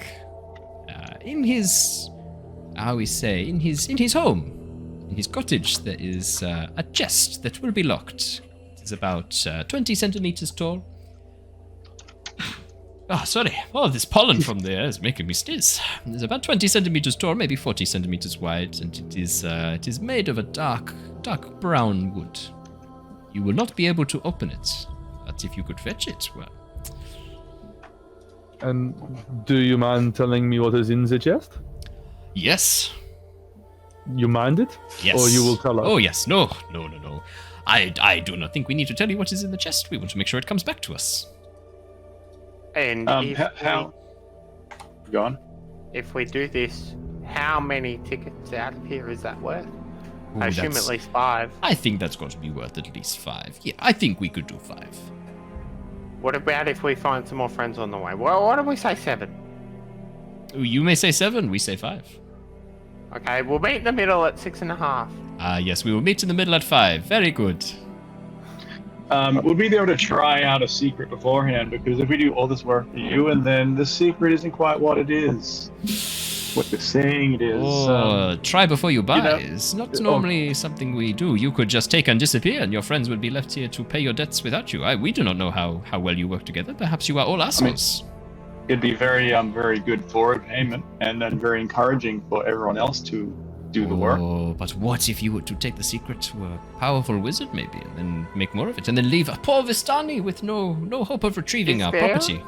Is there a powerful wizard that you have in mind? You keep saying powerful wizard, powerful Oh, wizard. they're very well. There could be many powerful wizards in Barovia. That is the thing. We know you do not. Why would we give you that information? Can I insight that? Yeah, of course you To can. see if there's Yeah. a wizard that they have in mind. Are you able to do it? To see Oh, if yes, there's sorry. a wizard that they have in mind, specifically that they're like worried or afraid about. 10. Sorry, Jacob. I'm not rolling very well for Tithla tonight. But I'm happy to get all my bad rolls out on you. Conspiracy.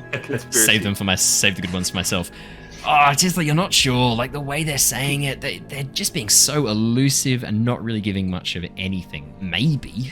It's hard to say, man. Checks out. Checks out. All right, these guys aren't being helpful at all, and Yeah, we will get your item. Oh, very, very good of you. You're very, very nice and helpful. Well, good luck on your way. Could we perhaps Is there have anything- 5 horses to get us to town and to Kresk a bit more easy? Ooh, horses, unfortunately, are worth their weight in gold in Barovia. You will not find many horses around here. So, unfortunately, our That's a horses lot are of needed to gold. pull our own wagons. Alright, fair enough. Well, my friends, well met and safe travels. And if you see any other Vistani, maybe call out hello first, just in case they are not so friendly, huh? I mean, we did call out hello first. No, you wandered up here arguing like old women. We could have snuck up on you and shot you in the dark. You wouldn't Would have have been said able to hello, prevented any shooting in the dark. Maybe not, but at least it would have let you know that we were shooting. This is a valid point. Alright, well, pleasant day, Mr. Vistani. Pleasant day to you too, travelers. Good luck. 5 roll with 5 R's. There's not that many.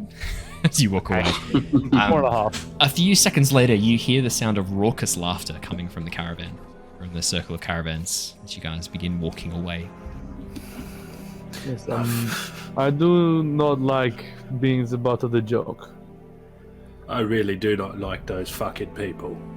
They seem nice to me. No, I really don't like those fucking... We're not helping those fucking people. Whatever they're trying to sell us, it's going to be fucking horse piss. Yeah, look, I'm sort of starting to agree with that friend here. I think it might be like snake oil or something like that. I think they're gonna make us get this item, and then they're not going to be able to help us get through the mist. I personally believe that. And if they screw us, then we murder some of them. No, if they screw Depends us, on we the- come back in the depends on night the- and we kill all their fucking horses. The horses did nothing wrong, Grinner. We killed their children. No, we don't. Oh, Oh wow! that's a bit, that's What a bit is harsh that? there, don't you think? Okay, no, we killed 1 children. No, look, It's the getting a kids bit didn't do dark, anything wrong either, but the horses, they need The those... children pulled their hand crossbow on us. Well, It's because we started talking about, like, you know, buying children, which we would never do. Of course, we're going to react to that. We'd only rent them, wouldn't we, Joe? Alright, so we all agree we'll kill this Mr. Rel. Maybe I mean, I'm actually all for that. I would Remember like to the punch that brother? man in the fucking face. Alright, well, let's... He seems like a dick, but dicks don't deserve to die. Let's go to the village. Yeah. And, We'll Yeah. decide who to let's kill do that. it there. Alrighty. We can come back to that later. Do we have to kill anybody? Yeah. Maybe we just Only float if they back screw us on the secret? I mean, I'm not about killing people, but, you know, the horses, that would stop them from moving around. I'm much more opposed to killing the creatures than the people. Only there was a All way right, to look. sabotage the items without I was about hurting to say anybody. that. I was about to say that. I was literally about to say, let's We could just sabotage break the the wagons. Yeah, let's just sabotage the wagons. We don't need to kill anybody. I'm we don't very need to kill any opposed to horses. destroying a perfectly good wagon. Well, look, we don't have to interact with those people ever a fucking again. If we could just get on with their lives, whatever they're selling, it's not going to fucking work. It's not. There's no way. Well, currently it is literally our only option for even a chance of getting out here. And I think if it's until we have a better one, Yeah, we but need it was to the be first working towards people this. we met. It was the first people we met. well, They- let's go meet some other people then, Mr. Grinner. Yeah, Well, maybe actually, it's the second Dimitri. people we met. The first one was even less helpful. Yeah, well, at least we knew where he fucking stood. Those grinning pricks, they're not. There's something up with. No, fuck that lot. And Grinner starts okay. walking off again as he gets Oh, worked up. Mr. Grinner Maybe- is in a foul mood today. Someone in Krasik might know if they're telling porky pies. Is the town that we're heading towards? Is that Krasik? You don't Oh, know. no, that was Barovia. Yeah. They said Barovia. Krezik was far to Barovia. the west. The village of Barovia was just nearby. Ah, well, let's head over to the village of Barovia. Not very creatively named, but perhaps it is nice. Maybe it was originally creatively named, but the land is uncreatively named. Oh, yeah, that's a good point. Well, one or the other is sub-creative. I would like to find out, to quench that historical thirst. I think this should be our number one priority as a group, is to get to the bottom of this etymological debacle. How long is this walk? So it's not too long just walking north towards the road where you can see a natural travel pathway. In fact, the wagons have left furrows through the grassland where they've deviated from the road down towards the stream. And you can follow those wagon tracks back through this grassland up onto this long stretch of dirt road. As you get towards the edge of the road, you can actually see there's a sign set up that says in this very flowing, intricate text, the Old Svalich Road. Towards the west is an arrow pointing that says Barovia, and then towards the northeast is an arrow pointing towards the gates. And that's just what it says, is the gates. We could head to the gates. Well, I think we go to the town first. Or not?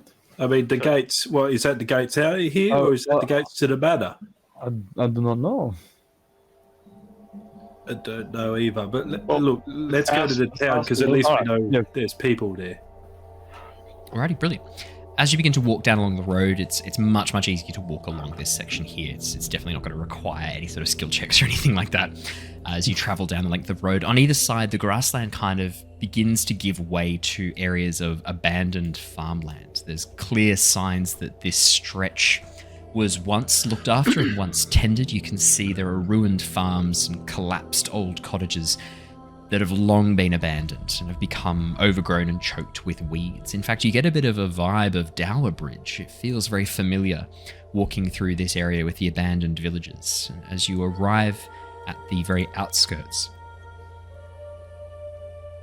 as you arrive at the very outskirts of the village of Barovia, you can see that there are a number of people milling through the town, some of them looking almost a bit dazed or a bit confused, just wandering through, holding items, walking up towards stalls, sort of pausing, looking down at these very meager markets with fruit and vegetables, handing over some coins, taking some goods, and walking on to the next one. There's a real air of depressiveness, of sadness of almost like despair hanging over this entire location. It just feels dead. You can see that the muddy ground along the edge of the road gives way to slick, damp cobblestones. The villages, the village dwellings all the way around these houses are quite rickety, thin, almost squeezed together, looming over the streets above. The windows of each house stare out from almost these very dark, set wooden slats. And it just sounds and feels like despair. As you enter in through the sort of first few houses of the village, you actually hear the sound of quiet sobbing coming from one of the houses as you step in. This very soft, quiet sobbing. And nothing else for a while. What would you guys like to do? Well, see, at least we know where we stand with these people. They're not putting on a face. Look at them. This is all right. I could get behind this. This is It is much more depressing. Yeah, look, it's depressing, but it's real. That's what I'm getting at. It's not pretend. It's not make believe. That's all well and good, but these people, this looks grim. It is way grimmer. Yeah, I mean, maybe they... Fuck, who knows how long these people have been trapped here. Maybe they fell through portals like us and they built a fucking town around it. Is there anyone, like, just nearby as we come in? Yeah, there's people all around. You can see there are groups of people sort of milling about, looking very, very tired, very haggard. In fact, what I'm going to do is I'm going to drop you guys on a map here, and I'll bring you across in a second. How does that sound? Cool. Don't worry too much about moving your tokens. We're going to use the map of the village more as indicative and less as a battle map style. But I'll bring you guys across to the map right now. He says before we get into a battle.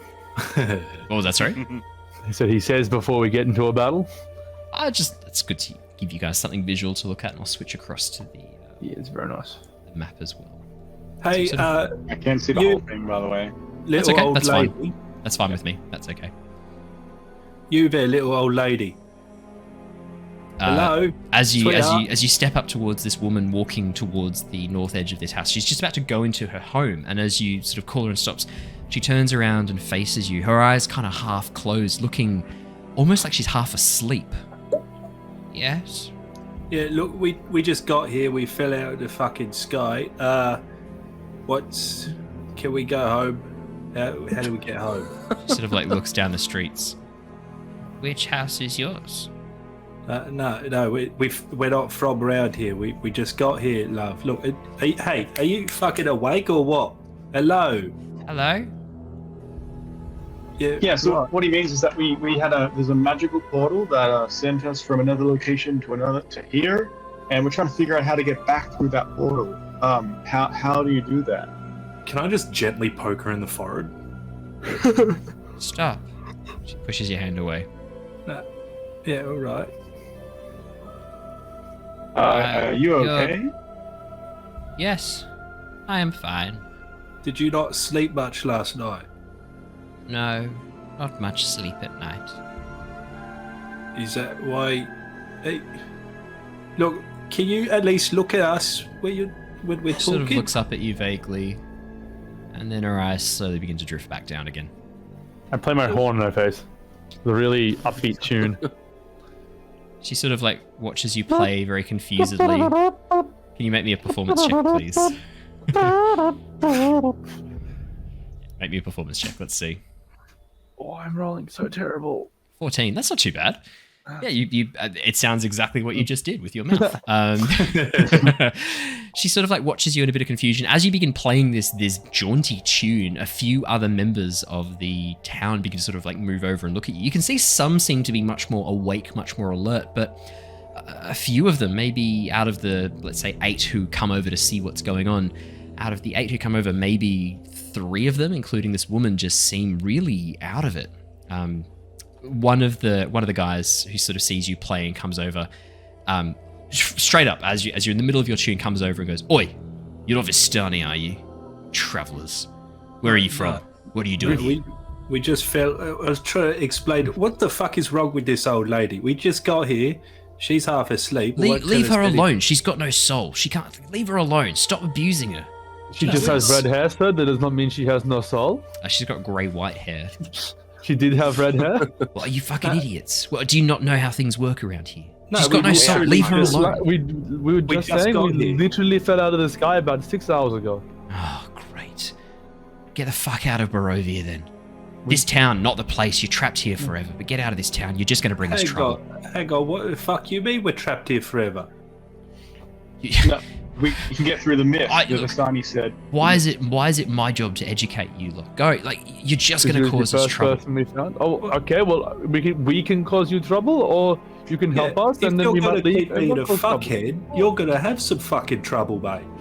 I would not anger my friend. He's had a very bad day. All of his friends were insulting him. It was frankly very rude. This is just getting out of fucking hand at this point. Let's just diffuse this for a sec. Look, if you help us, then we can be out of here quicker. As you're sort of talking to this guy, a blonde-haired man in his late 20s, dressed in quite well-to-do clothes, generally looks quite nice. The rest of the town seem to be dressed in very threadbare, very old, worn clothing. This younger gentleman steps through, sort of seeing you guys from a distance, quickens his pace, and as he gets down, he places a hand on this older man's shoulder, this sort of 40-something who's been having a bit of a go at you guys. He goes, "Oh, sorry, my friend. These people, they look like they are very new. Yeah, I think we should let them be for the moment. Yeah, why don't you go about your duties? I will take care of the newcomers." Yeah, we are very fucking new. What's his name? What's that bloke's name? As the man wanders off, he goes, "Fuck you!" Gives you a middle finger. No. Yeah, all right, Mister Fuck You. Hello, I'll find you later, mate. Yes, okay. It's a better name than Mr. Rel Vistani. Lovely to meet you lot. My name is Aasimar. I'm sorry you did not get a warm welcome into Barovia. It is hard to find such things nowadays, but please, I've been waiting for some travelers to come through for some time.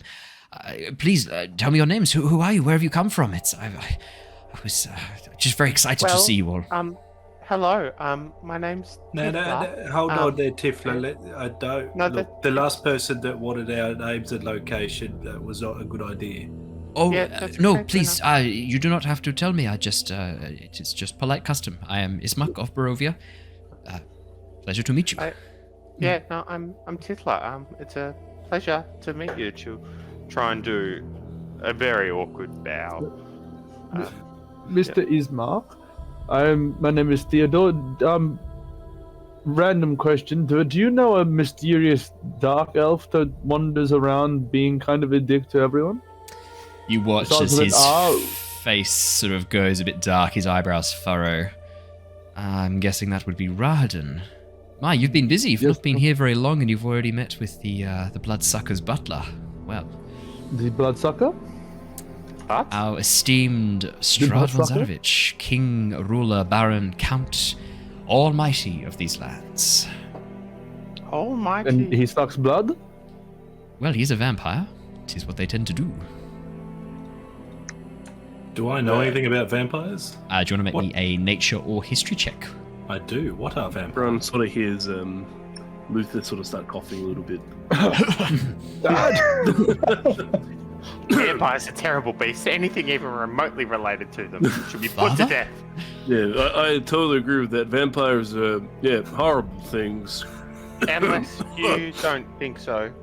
No, 100% I agree with that statement. No, sorry, Aasimar. Depending on what Aasimar thinks. I don't... Sorry, we called him a bloodsucker, so I assume Aasimar is not on board. But yes, I'm Theodore. This is Tithla. Mr. Grinner. This is Luther and Jonor. We fell from the sky. Wait, fell from the sky? You didn't come through the mists? No, we fell through a tear in the space-time continuum. Oh. It was well, that's sky new. mist. That's not how most people get here. Most people come through the mists. Well, how does one even get through the mist? It is a one-way trip, I'm afraid. The mists surround these lands like a curse, a fog that never ends. You can come through into Barovia, but you cannot leave. You're trapped here forever. But We were told by the Vistani that if we gave them enough gold, that, and I personally think that maybe they were a bit more than, I think they were sort of trying to pull the wool over our eyes, but they said they could get us out. Well, the Vistani can come and go as they please. They're the only ones. Some say they have a secret that they can use to leave these lands. Others say that they are simply immune to the curse's effects. I do not know. I can tell you now that the Vistani can leave. That bit was not a lie. Whether or not they can share that, I'm not sure. That is something I know. Are they celestial or anything? Do they have a little bit of some, greater guard connection to them? I would hardly describe them as celestials. They are men and women. Just seem to have some favor. They're a bunch of fuckheads is what they are. See you bumped into some Vistani bandits, I guess. Yes, they can be a bit rough. I'm pleased to see you managed to survive. They tend to use quite brutal tactics, attacking in the night while people sleep, out camping. No, this lot just fucking smiled at us a lot, and I didn't like it. Oh. Well. Well, for the most part, the Vistani are not attacking you and gutting you in the night. They can be quite friendly, a friendly lot for the most part. I've had taking the fucking piss. No, fuck that lot. Fucking right, the whole lot of them off. Grinner was not the smiley ones. Fuck them all. Yes, that's right. Write off an entire people based on one bad experience. That makes a lot of sense. Well, wonderful. I think you'll do very nicely for my purposes. Please, can I buy you a drink at the tavern? That sounds like a lovely time, Mr. Aasimar. Please take us there. We'll have a drink. We'll all relax, and if you can explain what the hell is going on to us, that would. I'll try my best to answer any questions you might have, but I'm not going to make any promises. There's not. How did you get here, Mr. Aasimar? Did you come to me? the East? No, I was born here. My family had been here for generations. But if everyone ends up like this soulless old woman, how are you so not sleepy? Oh, not everyone loses their soul. We're not quite sure how the process works, or even, some babies can be born without souls here. There's something about this place that doesn't quite work. Something's wrong. What do you mean people lose their souls? Yes, some people, she's a perfect example. Old Greta, she was a normal person up until about 10, 12 years ago. Then one morning, she came down to the market. She was like that. Soul taken at some point during the night, we think. We're not quite sure how it happens.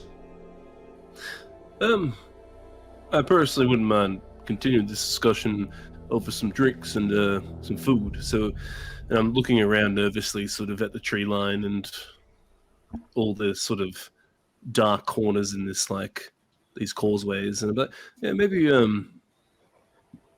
somewhere a bit more quieter to talk. Yes, that. Or at least from away from prying eyes. Yes, that might be best. Please come, follow me. I'll take you to the tavern. Yes, please. Drinks are on me. If I can get your help with something, I'd be very appreciative. I don't really know what else to do. Sorry, please come with me. I've got a lot on my mind. Aasimar begins leading you through the main thoroughfare as you reach a large section of open area, the village square. You suspect you can see a building quite low set before you. Light sort of coming out through the windows in the main square, the brightness shining through this kind of light fog still hanging over parts of the village. Even though the sun is now high overhead, there is still a bit of a light fog. Above the doorway that is opened, as Aasimar opens the door for you, you can see a sign hanging askew, one of the chains actually broken, proclaiming this to be the Blood on the Vine Tavern. Is that this guy here, or? Yes. Yeah. The big one? Yeah. Alrighty. As Aasimar sort of points towards the tavern, please come on in. I have a table at the back. You're welcome to take a seat. So yeah, just over there. Yeah. No, not that table. As Tithla begins sort of walking over towards a group of Vistani. No. That way. Thank you.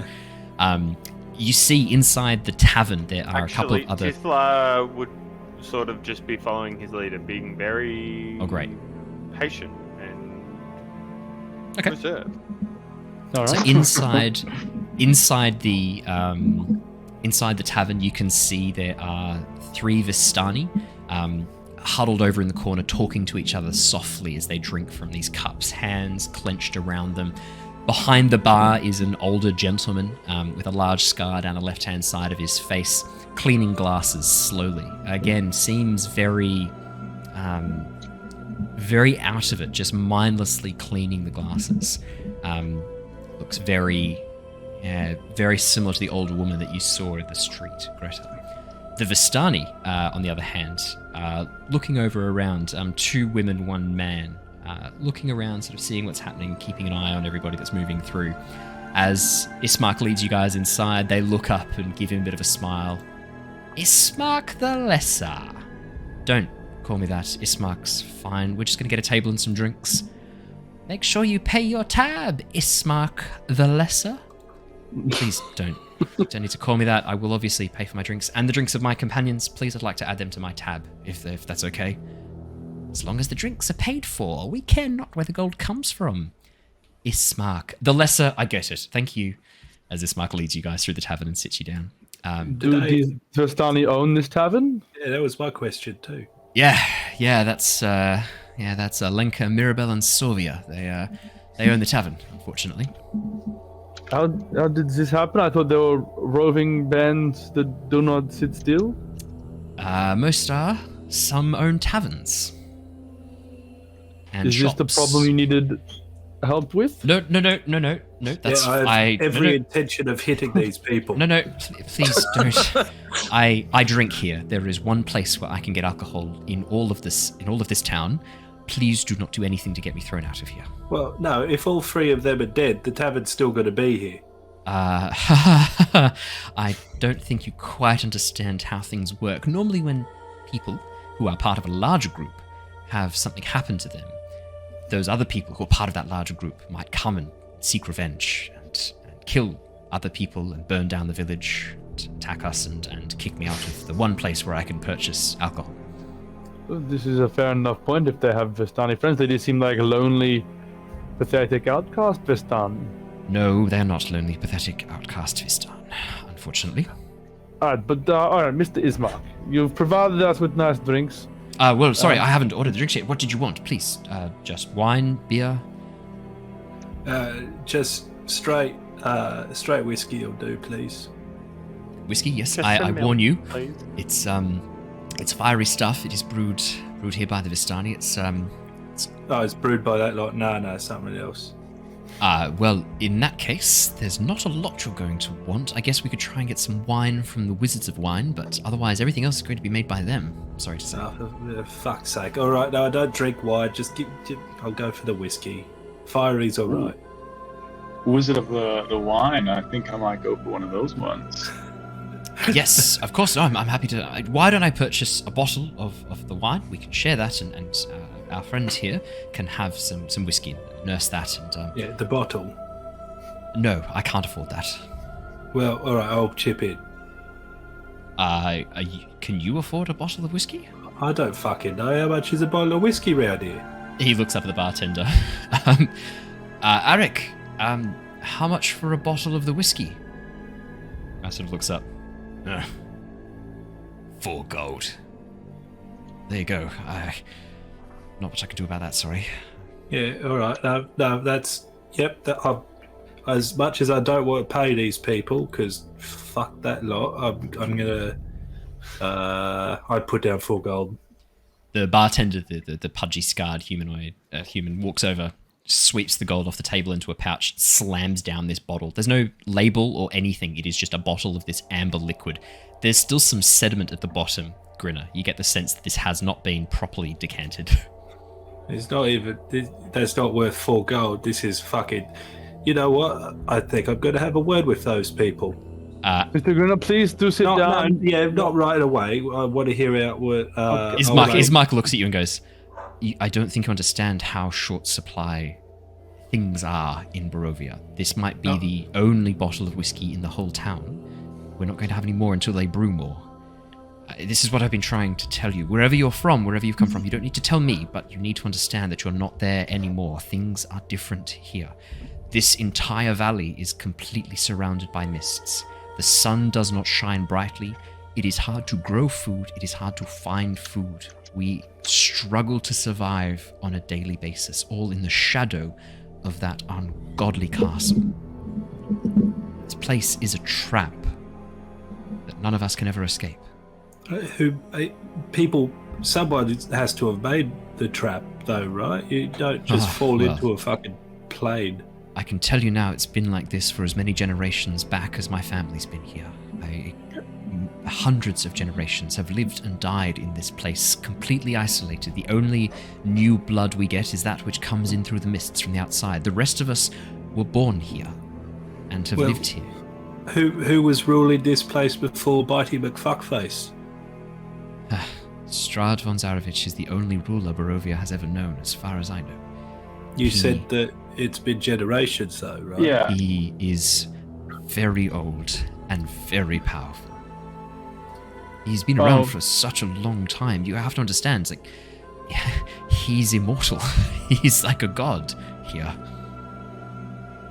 Okay. How does that? Why? How the fuck does that happen? Yeah, don't people usually get weaker as they start to age? Like, surely he's crippled now by being 4 generations worth.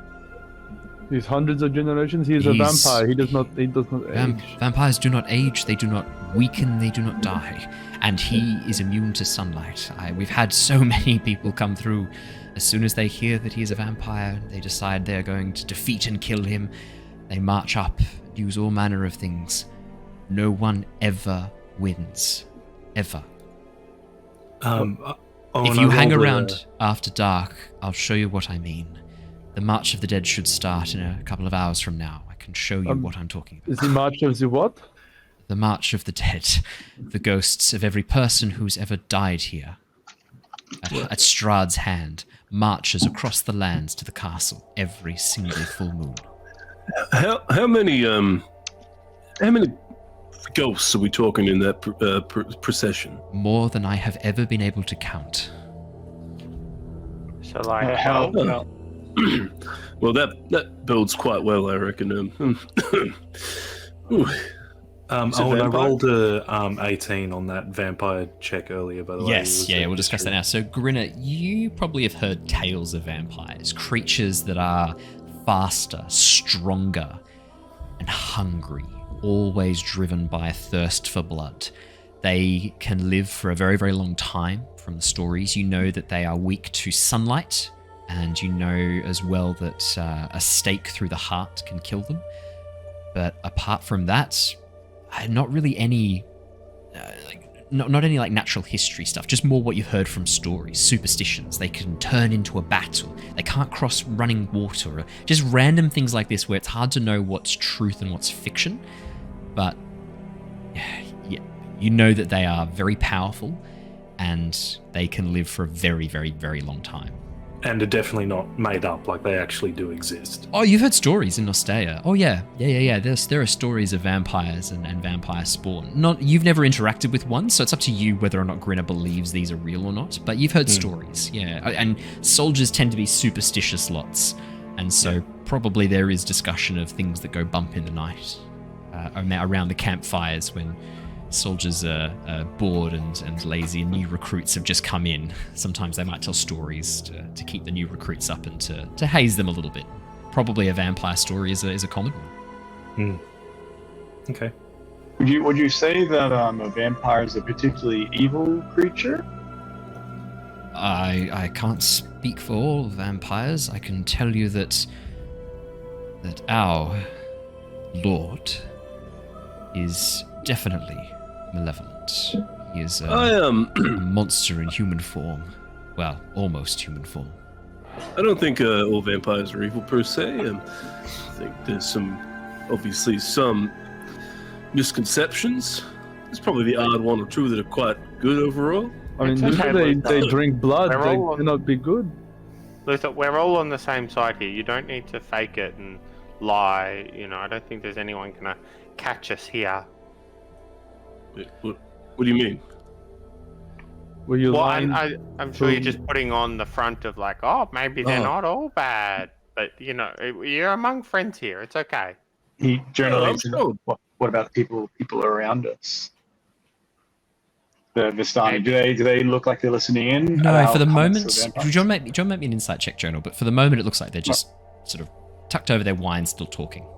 And then Tithla will say louder, but maybe some vampires are okay. 5, Jonor. Nah, they're not listening. You're fine. Sure. Damn. You're fine. They're 100% listening. I mean, not every creature. Case by case basis. I don't think every creature. I agree with that. But case by case basis, I reckon that's how we take it. Yeah, nice. Like, so should we go and meet this Strahd person to see what they're like? I mean, we haven't met them.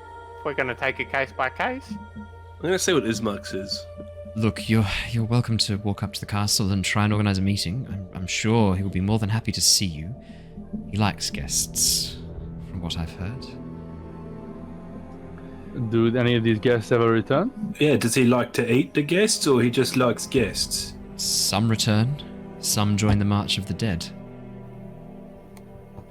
So it's like 50-50 odds, okay. I'm not sure it's 50-50 odds. I'd say that probably how you behave plays a big role on it.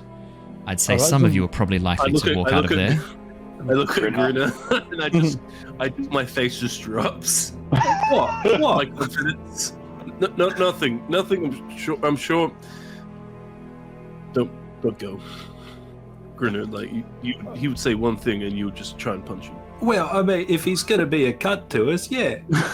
And then we'll probably be ghosts in that procession. Well, then I can have eternity to punch the prick. I don't think you understand how ghosts work. No, I genuinely don't. I've got 2 that are following me around, and I don't know what the fuck to do with them. Wait, we really need to talk about that. Yeah, we really do. And also, this last time you tried to punch a ghost, you almost died? Well, yeah, look, yes. I, to be frank, and he sort of looks over at the Vistani, Ismark looks over and leans in a bit closer. To be frank, I need your help. I need to get my sister out of here. Can you help? Well, we're all stuck. Is she in the pub? No. She's at the old manor. I need to get her out of the town of Barovia, if possible. Can you help me escort her? I can't keep her safe on the roads by myself. You look like you are well armed. Some of you look like you have access to magic. I'm not so great at those things. Yeah. I can fight, but I'm not particularly proficient in magic. Can you help get Irina out of here? A few questions. Yeah. What is? Why do you need your sister out of here? If she stays here, either she will die, or she will suffer a fate even worse than death. I can't talk much about it in present company. We'll help you. Oh, we'll help. Tithla, we're gonna help this you. person that well. Yeah, but so does. What if she's dying like a contagious disease or something? No. She's not sick. The danger is from someone else. Okay, she's trying to marry one of the grinning people. Mr. Ismark, do you mean to imply that there are some people that perhaps report what they hear to other parties? All I can tell you, because I don't know for sure, all I can tell you is my suspicions, and my suspicions tell me that it's best not to say things too loudly around other people. I don't know who I can trust. Is there anywhere we can speak even more quietly? We can try and... Take us to meet your sister, perhaps. We can, but I have to warn you as well, she's in mourning at the moment. It's not... It's closer to afternoon, I believe. Morning, M-O-U-R. In grief at the moment, unfortunately. For what? Yeah, our father died fairly recently. Tithla will reach out and put a hand on his hand and say, I'm so sorry for your loss. Thank you. Look, full disclosure, I didn't always see eye to eye with my father, and his methods have saddled me with that rather unfortunate nickname. Oh, that's actually... What is the meaning of that nickname, the lesser? Yes, because I am lesser than my father. I stand firmly within his shadow. Was he somebody important in the town? The burgomaster. Mayor? I'm not sure what terms you would use for it. Burgomaster is what we call them here. Ronald? Reeve, Mayor, Leader. Right. So when he dies, does that mean that you're now the leader of the town? No. Now there'll be a vote at some point, probably, and I will not be successful. Anyone who knows your name as Ismark the Lesser is hardly going to vote for you, are they? I mean, if there are no other candidates? Oh, there are other candidates. Perhaps there's sure. Jeremy the Very Lesser? Unfortunately, Jeremy the Very Lesser is not going to be running this particular He's time. probably someone that sounds like that's probably definitely in the Ghost procession. I mean, look, I'm sure that all the other candidates could have accidents in the near future. But I don't think we're here to arrange Ismark's political career. You want to get you and your sister out of the town. Where to? Hold on 1 second. Is it those 3 fuckheads over there that you don't want listening in? I say very gently. I don't want anyone who I do not know to have no stake in this listening in. Okay, well, you're clearly new here. You know nothing about this. I don't think you're spies for Strahd. I don't think you're working with him. You're too ill-prepared to be possibly working for him. You're perfect. Are you saying I'm a bit naive? Yes. and I know, maybe not naive. You're not from here, clearly, and you do not know how this place works. That's perfect. Because that means you don't have any allegiances to people here, I'm hoping. Jonor. Yeah, you got this. And I give him a thumbs up. Alright, then shall we go to somewhere more private and meet your sister, perhaps? Yes, I'll take you down towards the towards my house now, I guess. And we'll see if we can get her to unlock the door. Look, that seems pretty rude for her to lock you out of your own house. She's not locking me out. I instructed that she lock the door and not unlock it until I returned, but as we were leaving, we both discussed how would she know it was me, if someone could disguise me. Well, look, let's just Are you a disguise of you, Ismark? How do we know you are the real Ismark? He pinches his skin and then offers his wrist for you to pinch and poke. Illusions normally look but not feel, right? Is that how magic works? Yeah, that's right. That's exactly how a bit of a minor illusion can work. Well, perhaps this is major illusion? Or a physical disguise kit? No, his name is literally the Lesser. He probably doesn't have major illusions. I would much prefer if you called me Ismark, please. Not yeah, but he could be I get like, enough of that instance, shit here. Strahd the Greater, and he could be disguising himself as Ismark the Lesser. See, no, the thing is, though, because he is the less, who's actually going to disguise themselves as him? I think we should help him. Well, perhaps someone who wants to get... Maybe his sister is Greta as the Very Great? Irina Kolyonich, but if you were wondering. Look, let's go. Let's get out of here, I reckon. You watching you, Ismark? Yeah, look, honestly, he seems to be actually the only straightforward, normal person that... Okay, but he has just said that there could be impersonators of Ismark, and she will not open the door. So what if this is all an elaborate ruse to get us to help him open the door, and he will walk in and kidnap his sister, and it could be all terrible, and there's a dead sister? Sure, but honestly, if he's able to disguise himself to look like this bloke, what you're telling me that he can't get through a fucking door? Can I say something? We don't know what he looks like. He wouldn't need to disguise himself. Okay, this is a fair point. That's a fair point. All right, to the house. That is it. I hadn't thought of that. That's a good point. Yeah, you don't know who I am. But actually, he would have to disguise himself because everyone here knows who he is. So really, he would have had to put on twice a deceptive outfit. He'd first have to disguise himself as someone else, and then that someone else has disguised himself as Ismark. You have 3 layers of Ismark. Grinner's nose starts bleeding. One of the layers was somebody else. Deception. He gives you a thumbs up. Great. Right, let me take you to the manor, and we'll see if we can convince Irina. The problem is that You'll find out. I'll take you there now. You'll understand soon enough. I'm sorry, Mr. Mark, she what? She wants to bury our father, before we leave. I'm trying to convince her we don't have time for that. She refuses to leave until he's been given a proper burial. Why is that so tricky? With the 7 of us, all with shovels. Yeah. Do you have 7 shovels? I don't. She wants the body delivered to the priest and a proper service done, but I keep trying to convince her I don't trust the priest. Donovich has been very odd lately. His name is Donovich. He's obviously a bit suspect. You're going to find a lot of names like that here in Barovia. I'm not sure if those names are similar to where you're from, but I'll tell you now that most names end with an ich or Kolyavonich. You're going to find a lot of names ending in those 4 letters, V-I-C-H. Hey. Yeah, my last name sort of ends in that. I'm not sketchy. That's why I literally said Kolyavonich. Hey! You're going to find a lot of people with those sorts of names here. It's the family names passed down from before Strahd's curse. If you've got a problem with those names, you're going to have a problem with a lot of people here. A lot of good people. No, I don't think that we should judge anybody based on their name. I think that would be no, we should judge them based on their laughter, clearly. Come with me. I'll take you. Sorry, what the fuck was that? I didn't say anything. That was the DM, not... Grinner would like to roll to attack the DM. Yeah, go for it. Make an attack roll. Make an attack roll. Make an attack roll. Go on.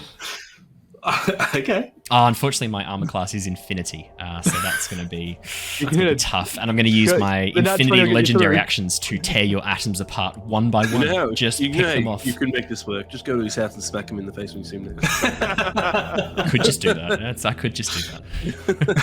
As you guys begin heading down through the rest of the town, as you pass down along a series of narrow split cobble houses rising up from the I should say actually as the afternoon's worn on, when I sort of at roughly about sort of 1:30, 2 o'clock, the sun again, there's no warmth behind it at all, and a dense fog has begun to lift up and move through the town, casting the rest of the houses in this sort of shadowy pallor, making it very hard to make out details of the streets.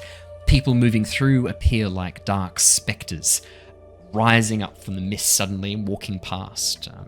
Children as well, like just walking through for a moment. You see these like tiny shapes, like what the fuck is that? And then it's just 2 kids like running through the mist, not laughing, not playing, just running, looking scared back towards one of the smaller houses. And as they bustle through the door, you hear an angry voice calling out, "Where have you lot been?" Calling out as the door closes behind them. My friends, I do not know about you, but I am dead set sick of mist. Yeah, probably not a good campaign for you guys to be playing. Can we just wrap this up, pick a different one then? Yeah, perfect. Fun. Yeah. All right, thanks guys. Thanks so much. Yeah, we're done. Sick of mist. Peace out. Something not so scary. As you guys pass one of the lower houses, I've just pinged it on the map there for you. I'll bring it across to the map actually. As you pass one of the lower set houses, helps if I'm in the right space. It's the right space. As you pass one of the lower set houses, you hear this racking sobs emerging from inside the house. And Ismark sort of turns around and goes, that's Mad Mary. Best pay her no mind. I've not been able to figure out what I can do to help her. Fortunately, no one has yet. Please, just come with me. There's no need to trouble yourselves with her. I don't think there's much we can do for her. That is an awful wailing cry. You can, just hear this mournful sort of... It's coming from inside the house. Ismark, do you know what actually happened to her? Like, why is she like that? I know a little bit. Her daughter went missing some time ago. Well, it sounds like what you need to do to fix that is find the daughter. What do you mean you don't know how to make her better? Well, or make more daughters? Her daughter's gone.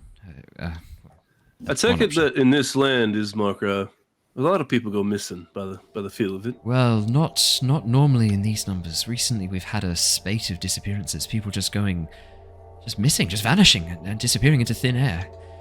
The villagers suspect... on the spot? Not just vanishing in front of us. Normally taken during the night. But yes, most of the villagers, most of my seen any signs of anything like any tracks or anything like that? Any signs of forced entry or such? No signs of forced entry that I've been able to investigate. I should warn you that the guard here are less than competent, is how I would put it. They're scared villagers. There's no centralized town guard. I even did some guard duty back when I was a younger man, let me tell you. They hand you a spear and a torch and tell you to stick things with the pointy end. It's hardly the top of policing. Good advice. I've met a few guards in my time like that. I can imagine. No, unfortunately we've been unable to locate her daughter or a number of the other people who've gone missing. Look, if once we've dropped off Irina where we need to take her, if you wanted to investigate, you're more than welcome to see what you can find. If you are able to help Mary and the rest of the people who've lost their loved ones, I'm sure there'd be a lot of grateful people here. Yeah, look, we're just trying to get back home. I understand, and I understand. Please, come. That doesn't mean that we can't help a couple of people on the way. If we happen to find them, I agree with Tithla there. I agree. As you are taken towards this large manor house rising up from the mists, I will quickly give you a description of what you see. A grand mansion, well, once a grand mansion, squats behind a rusting fence. The iron gates twisted and torn. The right gate just cast aside, lying on the ground, while the left lazily swings in the wind, disrupting the fog as it does so, casting little eddies of movement. The squeal and clang of the gate repeats with this mindless tone as you get close. It's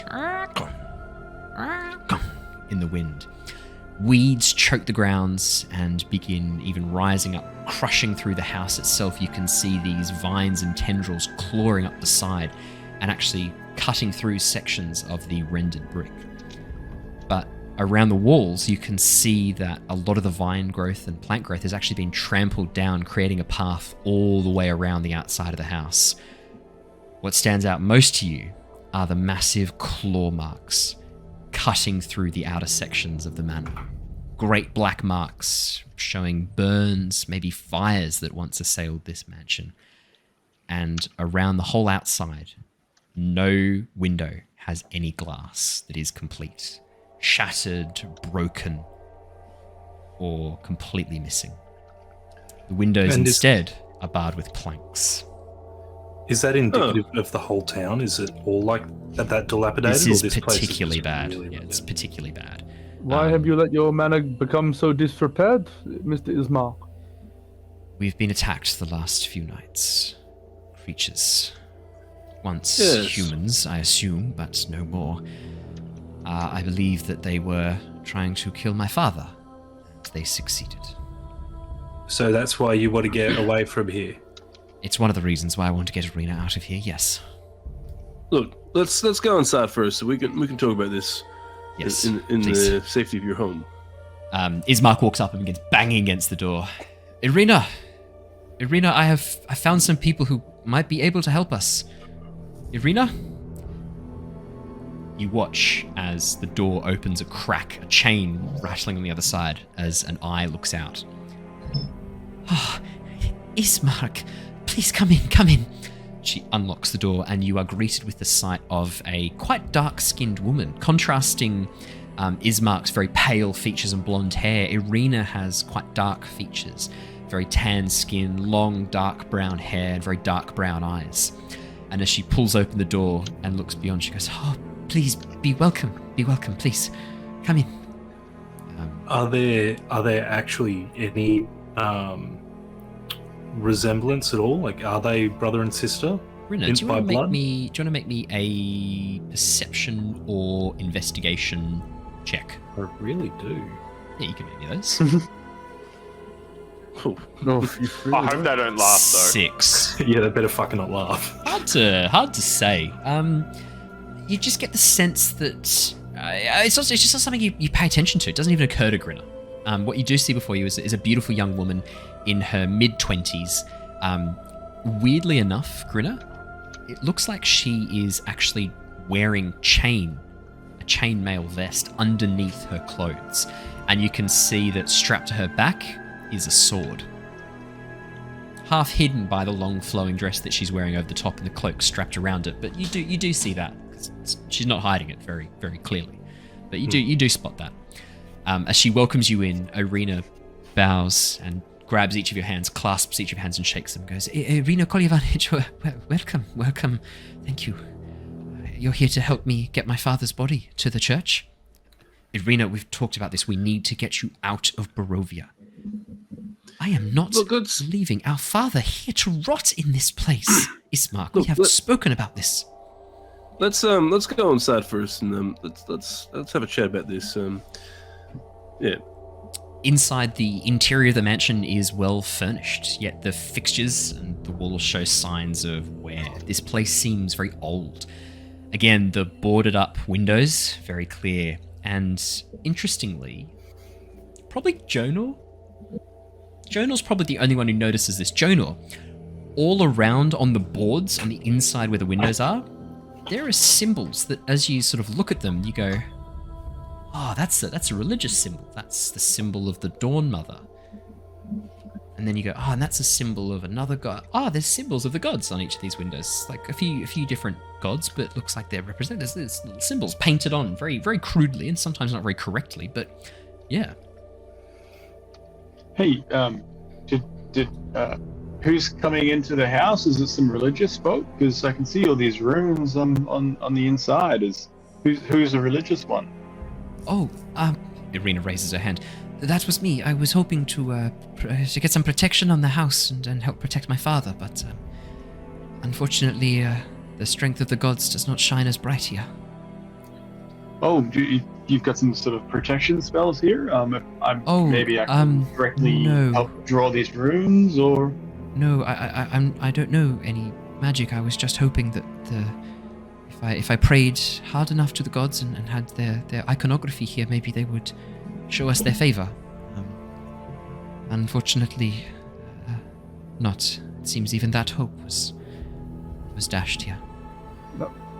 If you don't mind me asking, I don't mean to be insensitive, but what caused your father's untimely demise?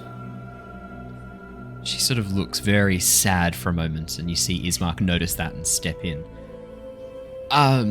Yes, we're not 100% sure what actually killed our father. All I can tell you is that when we managed to get back into the manor, we'd left for the evening to go and get some supplies. We were running a bit low on supplies. When we came in, the door had been broken down and his neck had been broken. That sounds like it's a particular case of murder? Yes.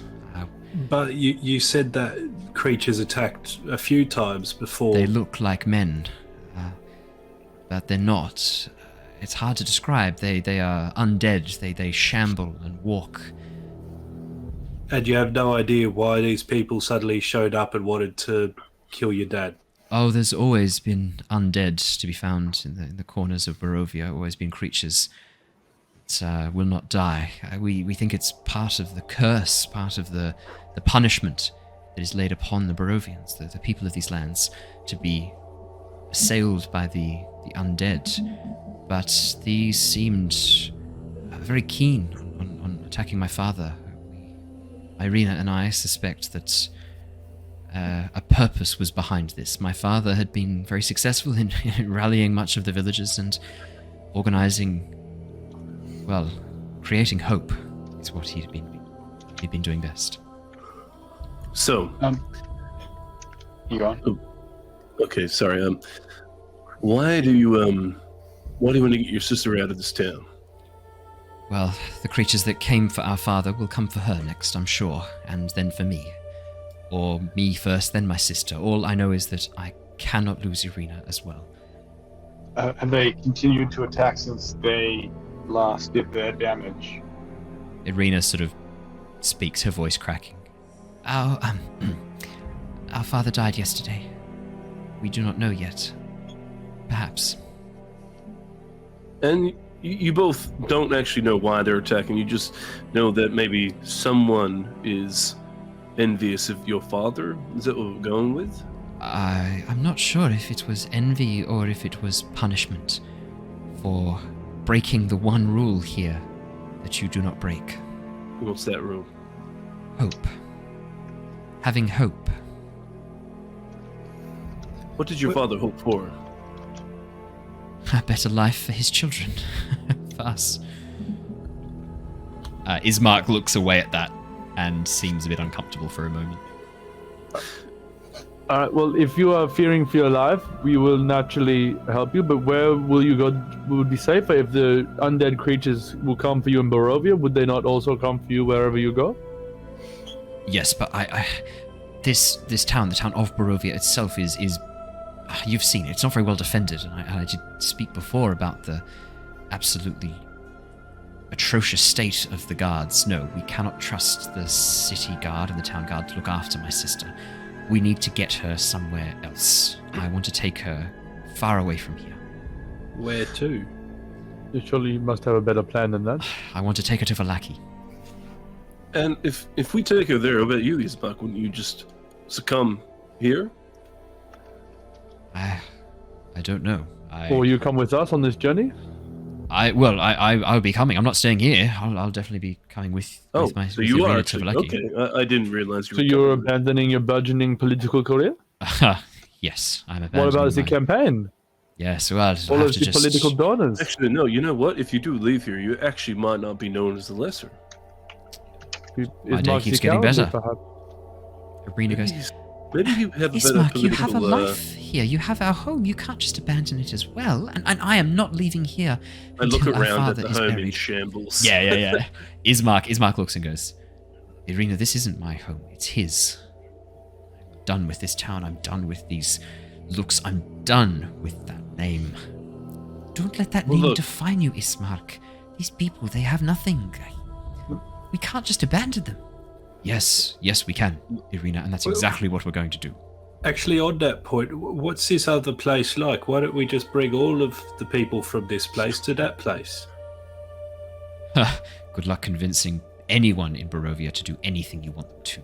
There's one trait Barovians have in common, it's their pig-headedness and stubbornness. And he looks over at Irina, and Irina goes, Hey, I'm not Barovian, so you can't really pin that on me. You've certainly grown up like one. That's fair. I had you for a brother, I had to learn something. You're not Barovian, but I thought everyone, your generations grew up here. Oh, sorry. Irina and I aren't blood relatives. She's my adopted sister. My father found her as a baby. I mean, you could be Barovian. I don't have the Barovian look at all, Ismark. I think it's safe to say that I am not one of these people. Look, I tend to agree with you. You're certainly far too annoying to be a Barovian. And she gives a bit of a playful punch on the shoulder. Irina, as much as I sympathize with you having to bury your father and deal with that, I have to agree with your brother on this. If undead shambling creatures are coming every night, it seems like we'd best be away from this town before sundown and these creatures come. Irina gives you a bit of a look and sort of gestures outside the door. She opens the door and looks out and goes, How much sunlight do you think we have left in this day? Is this your first day in Barovia? Ismark goes, no, it actually is. It literally is their first day in Barovia. No, it How much time do we actually have left? No, it genuinely is. The But sun there's sets still a quickly. day and a night, and you said the creatures come at night, so I assume you'd still want to be off, dim though it is. You must have winter where you're from, right? Where the days grow short and the nights grow long. Well, yes, obviously. We have seasons. It's always like that here. Always. In winter, it just gets colder and darker. In summer, it is like... You still have a day and a night, yes? Yes, but the nights are very long. Okay, but we still need to be... It doesn't change the fact that we should probably be leaving before then. Personally, Question. I think... Yes, you go. When's the last time the undead attacked? Yesterday, they killed my The father. last night? Yes, last night. Okay. And they came the night before that? Yes, for the 5-6 nights before that. Have you tried to fight them before? Yes. The thing about undead, hard to kill on account of them already being dead. I would just like to point out, sweetheart, I know you don't want to leave your old man, we could bury him, although it sounds like we don't really want to get the priest involved because apparently he's a little suspect. But if we is don't Ismark still going on about that? Ismark, really? What do you have a problem with the father for? Donovich has been a good man. Look, I think it was the VICH ending on the name. I think that was his. Look, if you guys don't actually like the priest, I do. myself I think the priest is fine. I'm quite versed though in well, at least my god, Lathander, goddess of the sun. So I could maybe do some rituals for your father, and we can bury him right here if you like. See, Irina, they could bury him right here. Just do it right now, and then we could leave. I'll do all my religious rituals and such for the goddess of the sun. And Irina sort of looks thoughtful and goes, "You see, I show some trinkets and stuff. Like it's not like I'm just some like." Yeah, no, you're not just bullshitting. You are a worshipper of Lysander, so you are a worshipper of the goddess of the sun. Yeah, I just gender swapped Lythander to Lysander. Cool. Easy. Irina sort of looks over at you and goes, "It's already late. We will not make it to Vallaki in time for the sun to set, which means we will be camping in the wilds with only a few hours of daylight travel left. If the creatures are coming here to the manor, why do we not go to the church? Seek protection there while we deal with our father's body. Ismark? Because I don't trust the priest, Donovich." Okay, so why don't you trust him? What's going on there? He's been acting strange recently, very off, as if something is... I can't quite put my finger on it, okay? I don't have anything concrete. I just have a bad feeling about him and how his behavior has changed in the last 3-4 weeks. No. Donovich has had... No, he is not soulless. He still has his soul. Ismark gets like this sometimes. He's overly protective of me and sees danger around every corner. Remember when you thought our grocer was trying to poison me? You watch Ismark gets really sullen. He's like, well, he could have been. You threw our food out the window.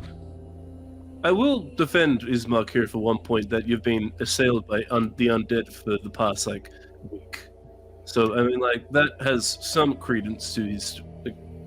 I would like to add to that and say that even if we do go up to the church for tonight, you're still leading these creatures into the town. Are you okay putting all the other townsfolk at risk with this? The church is further away from town than this manor house is. I will be taking... If these creatures are truly tracking me and Ismark, then we will be further away from innocent lives if we head up to the church. Yeah, except for old priest. Are you happy to get him killed? We could ask the priest to go back into town and he has accommodation. There are even catacombs underneath where we could hide and be safe. It is far more defensible. The church is far more defensible than our house is.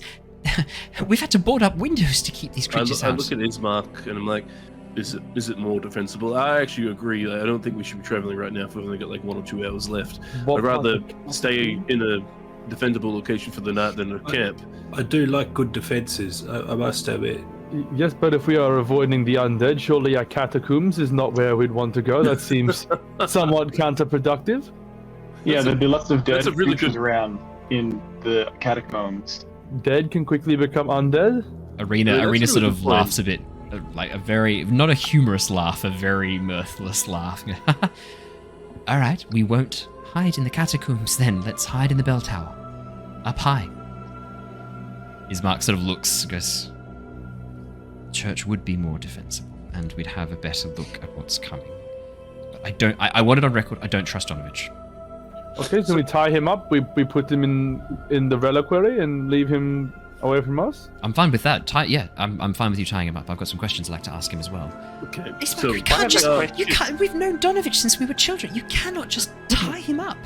I guarantee you, madam, we can. We just get some rub, wrap it around. You shouldn't just tie him up. Hold on. Let's diffuse this for a second. What about if he starts raving and becoming a bit of a lunatic, then we'll tie him up? I'm sure that we can overpower it. Small semblance of a chance. Yes, absolutely. Of course, if he acts in any way that is suspicious or problematic, please tie him up.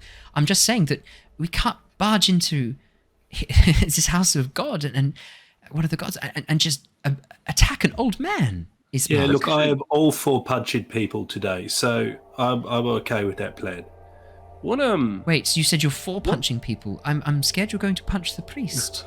Well, yeah, if he puts a foot out of line or starts laughing at me, I might have a fucking problem with it. It's definitely a thing that could happen. Well, Ismark sort of looks around and goes, I don't want you to punch the priest unless there's some evidence that he's doing something wrong. Well, all right, but once we got the evidence, I just want to put it on record that I'm probably going to hit the old man.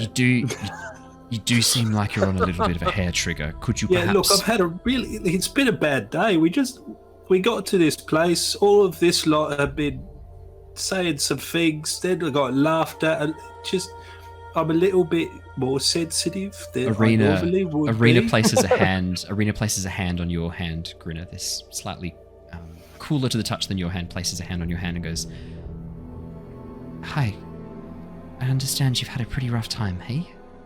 She just looks you dead in the eyes, like 40 centimeters away from your face. Yeah, yes, I have. You look like you've been through some really tough times. Scars. You've seen a lot of danger and a lot of death, I imagine. Grinner's having a really hard time looking her in the eye. He's just kind of like looking down at his feet.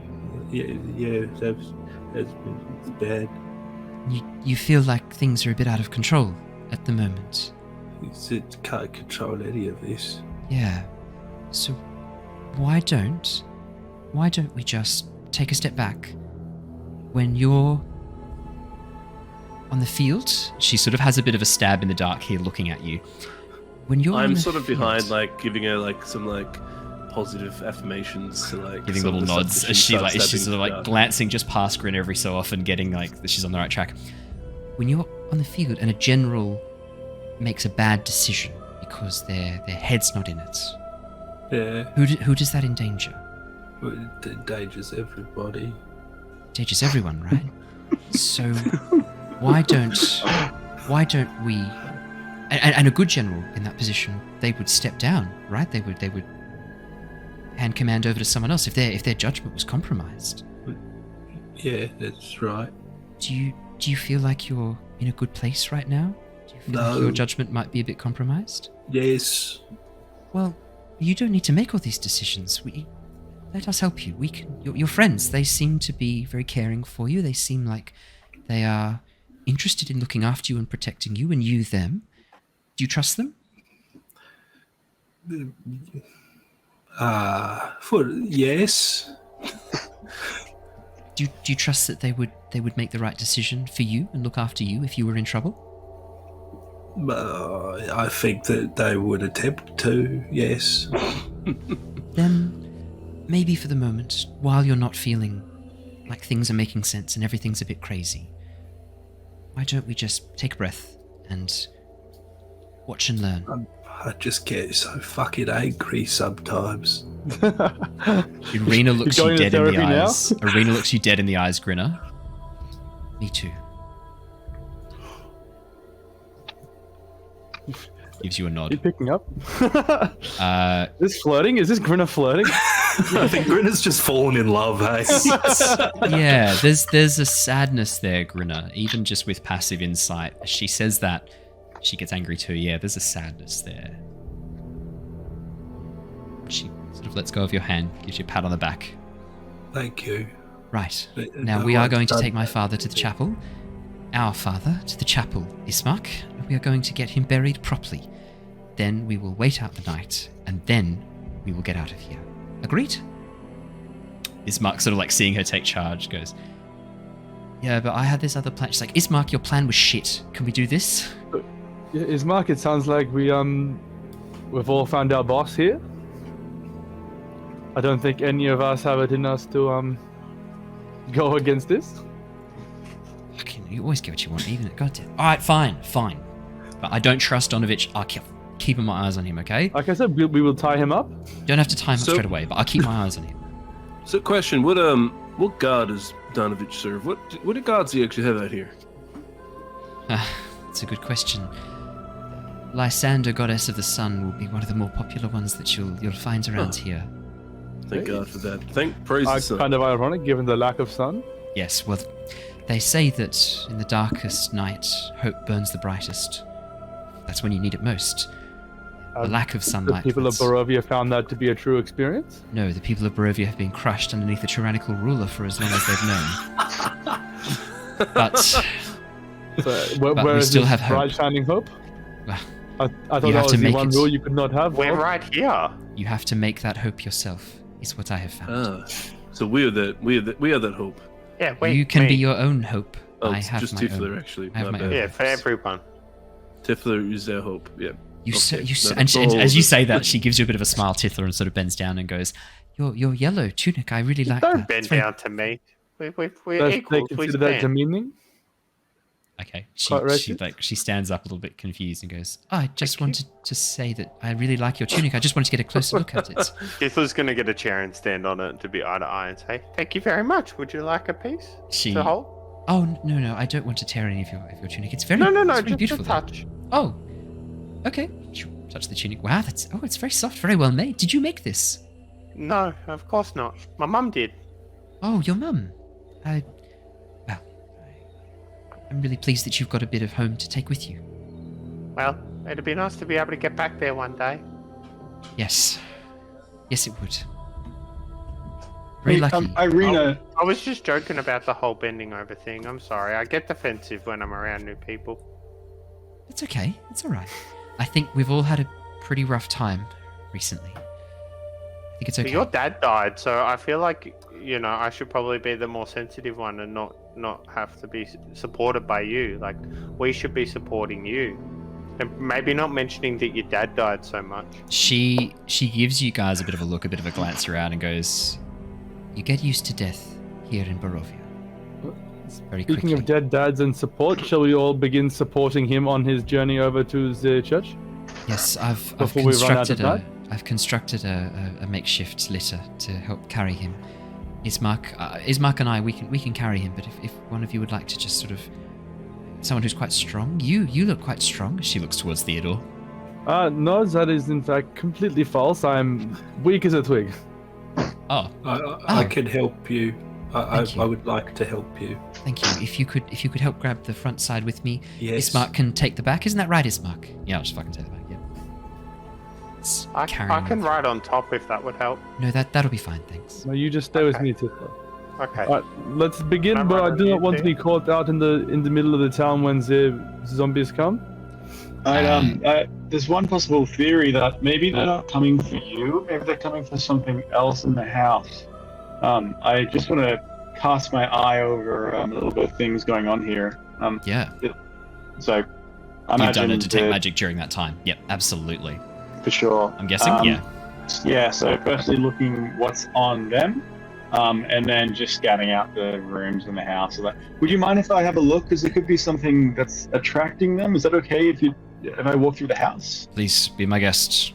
Have a look through, see if you can find anything. If you do, let us know. We'll get my father ready and begin heading down the road. We won't be very quick. You'll be able to catch up quite quickly, I suspect. Yeah, I guess so. I'd rather not stay here alone, honestly, if there's undead about. So, I'll be like a couple minutes. Is that just hold on for a minute? We can wait for you. Yeah, thank you. I appreciate that. I'd say while they were talking, you've cast Ritual. Oh, you've just done a chat. Yeah, so the whole time that conversation's going on, Jonor, you've actually cast Detect Magic, and you've had a bit of a look around this room. No magic in this room really at all, and as you begin moving through the manor, no signs of any magic at all. Nothing leaps out to your eyes. No glint of magical essence or the touch of magic. In fact, the house seems incredibly mundane as you cast your eyes across it. Anything on them? No, both Ismark and Irina seem to be free of any magic. And the deceased father. No magic on the father either. He's Can I have lying a in quick a... look? Oh, sorry. You go. Can I have a look upstairs as well, like in bedrooms? If they came into the house, they could be going for something in a cupboard or something. I've packed everything that I care about and want to bring with me in my bag down here. You can look around the house as much as you wish. Same. Go nuts. Yeah, I do that, and if there's nothing magical, then that's it. I would open bookshelves and things, and no, Jonor, if there's nothing there. As you walk through the mansion, just focusing with detect magic, looking for any signs of anything magical, there's nothing leaps out. There's no magic here at all. And as you come back downstairs again, you can see that the others have just hoisted up the body of the father inside a very shoddily made makeshift coffin that's now been built into part of a litter using table legs that have just been nailed into the side of this coffin. You can see an older gentleman, quite portly. 2 coins have been placed, one over each eye, these silver coins. And you can see that his hands are being crossed across his chest in place, wearing a very nice but threadbare cloak, tunic, marked with a family crest of 2 crossed sides. For sure. It just does a little up and down religious symbol, whatever thing comes to mind. Yeah. Can I check any of the items in your bag? Is that okay? Just to glance, I just want to see. Don't go through our stuff? I won't actually look at anything. If there's just a glance, I can see the magic sort of emanating out. I don't want to actually look at your goods. If there's magic in there. Ismark and Arena kind of look at each other, shrug, and Ismark opens his bag. As you look in, no light or any signs of magic shining through.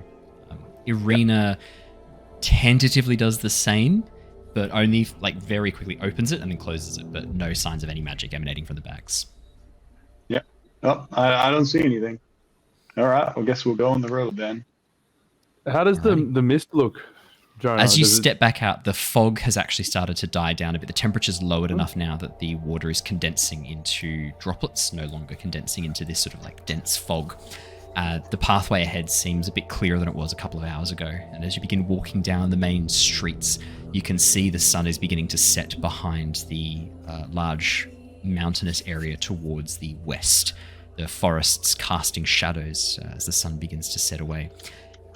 Ahead and above, rising as if from the north, you can see this large pale moon, almost full. And that is where we're going to end for tonight. Nice. Oh, we're not even going to get to the church? No, what's wrong you're not with gonna you, get to the Owen? church. Why? Because I want to do the church as a whole thing. Oh. And also because we've been Not going for 2.5 hours. Oh, and fair. It's been that long already. For the God, that went so fast. I take that as a massive compliment. And for our southern scum, it is currently just 10:30. No one here's in Tasmania. That's true. Yeah, that's it. That's For very the listeners from the southern scum state. No. We love you, Tasmania. Thank go either you. way. We love you like a cousin. Yes, lawn incest. And thank you so much for joining us tonight, everybody. We hope you've had fun with our Curse of Strahd campaign.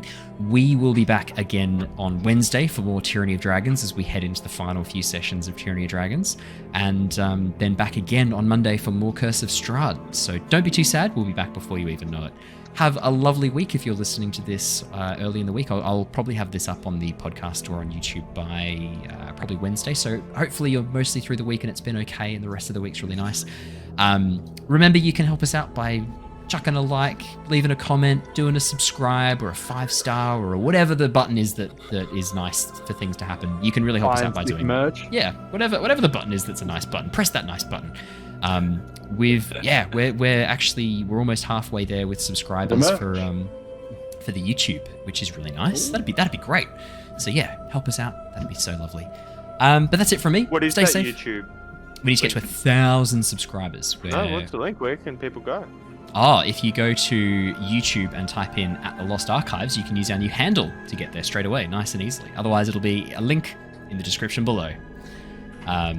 Alrighty, thank you so much, everybody. We will see you all again soon. Stay safe, stay well, and have a lovely, lovely rest of the week. Bye, everybody. Bye. Bye-bye. Bye, guys.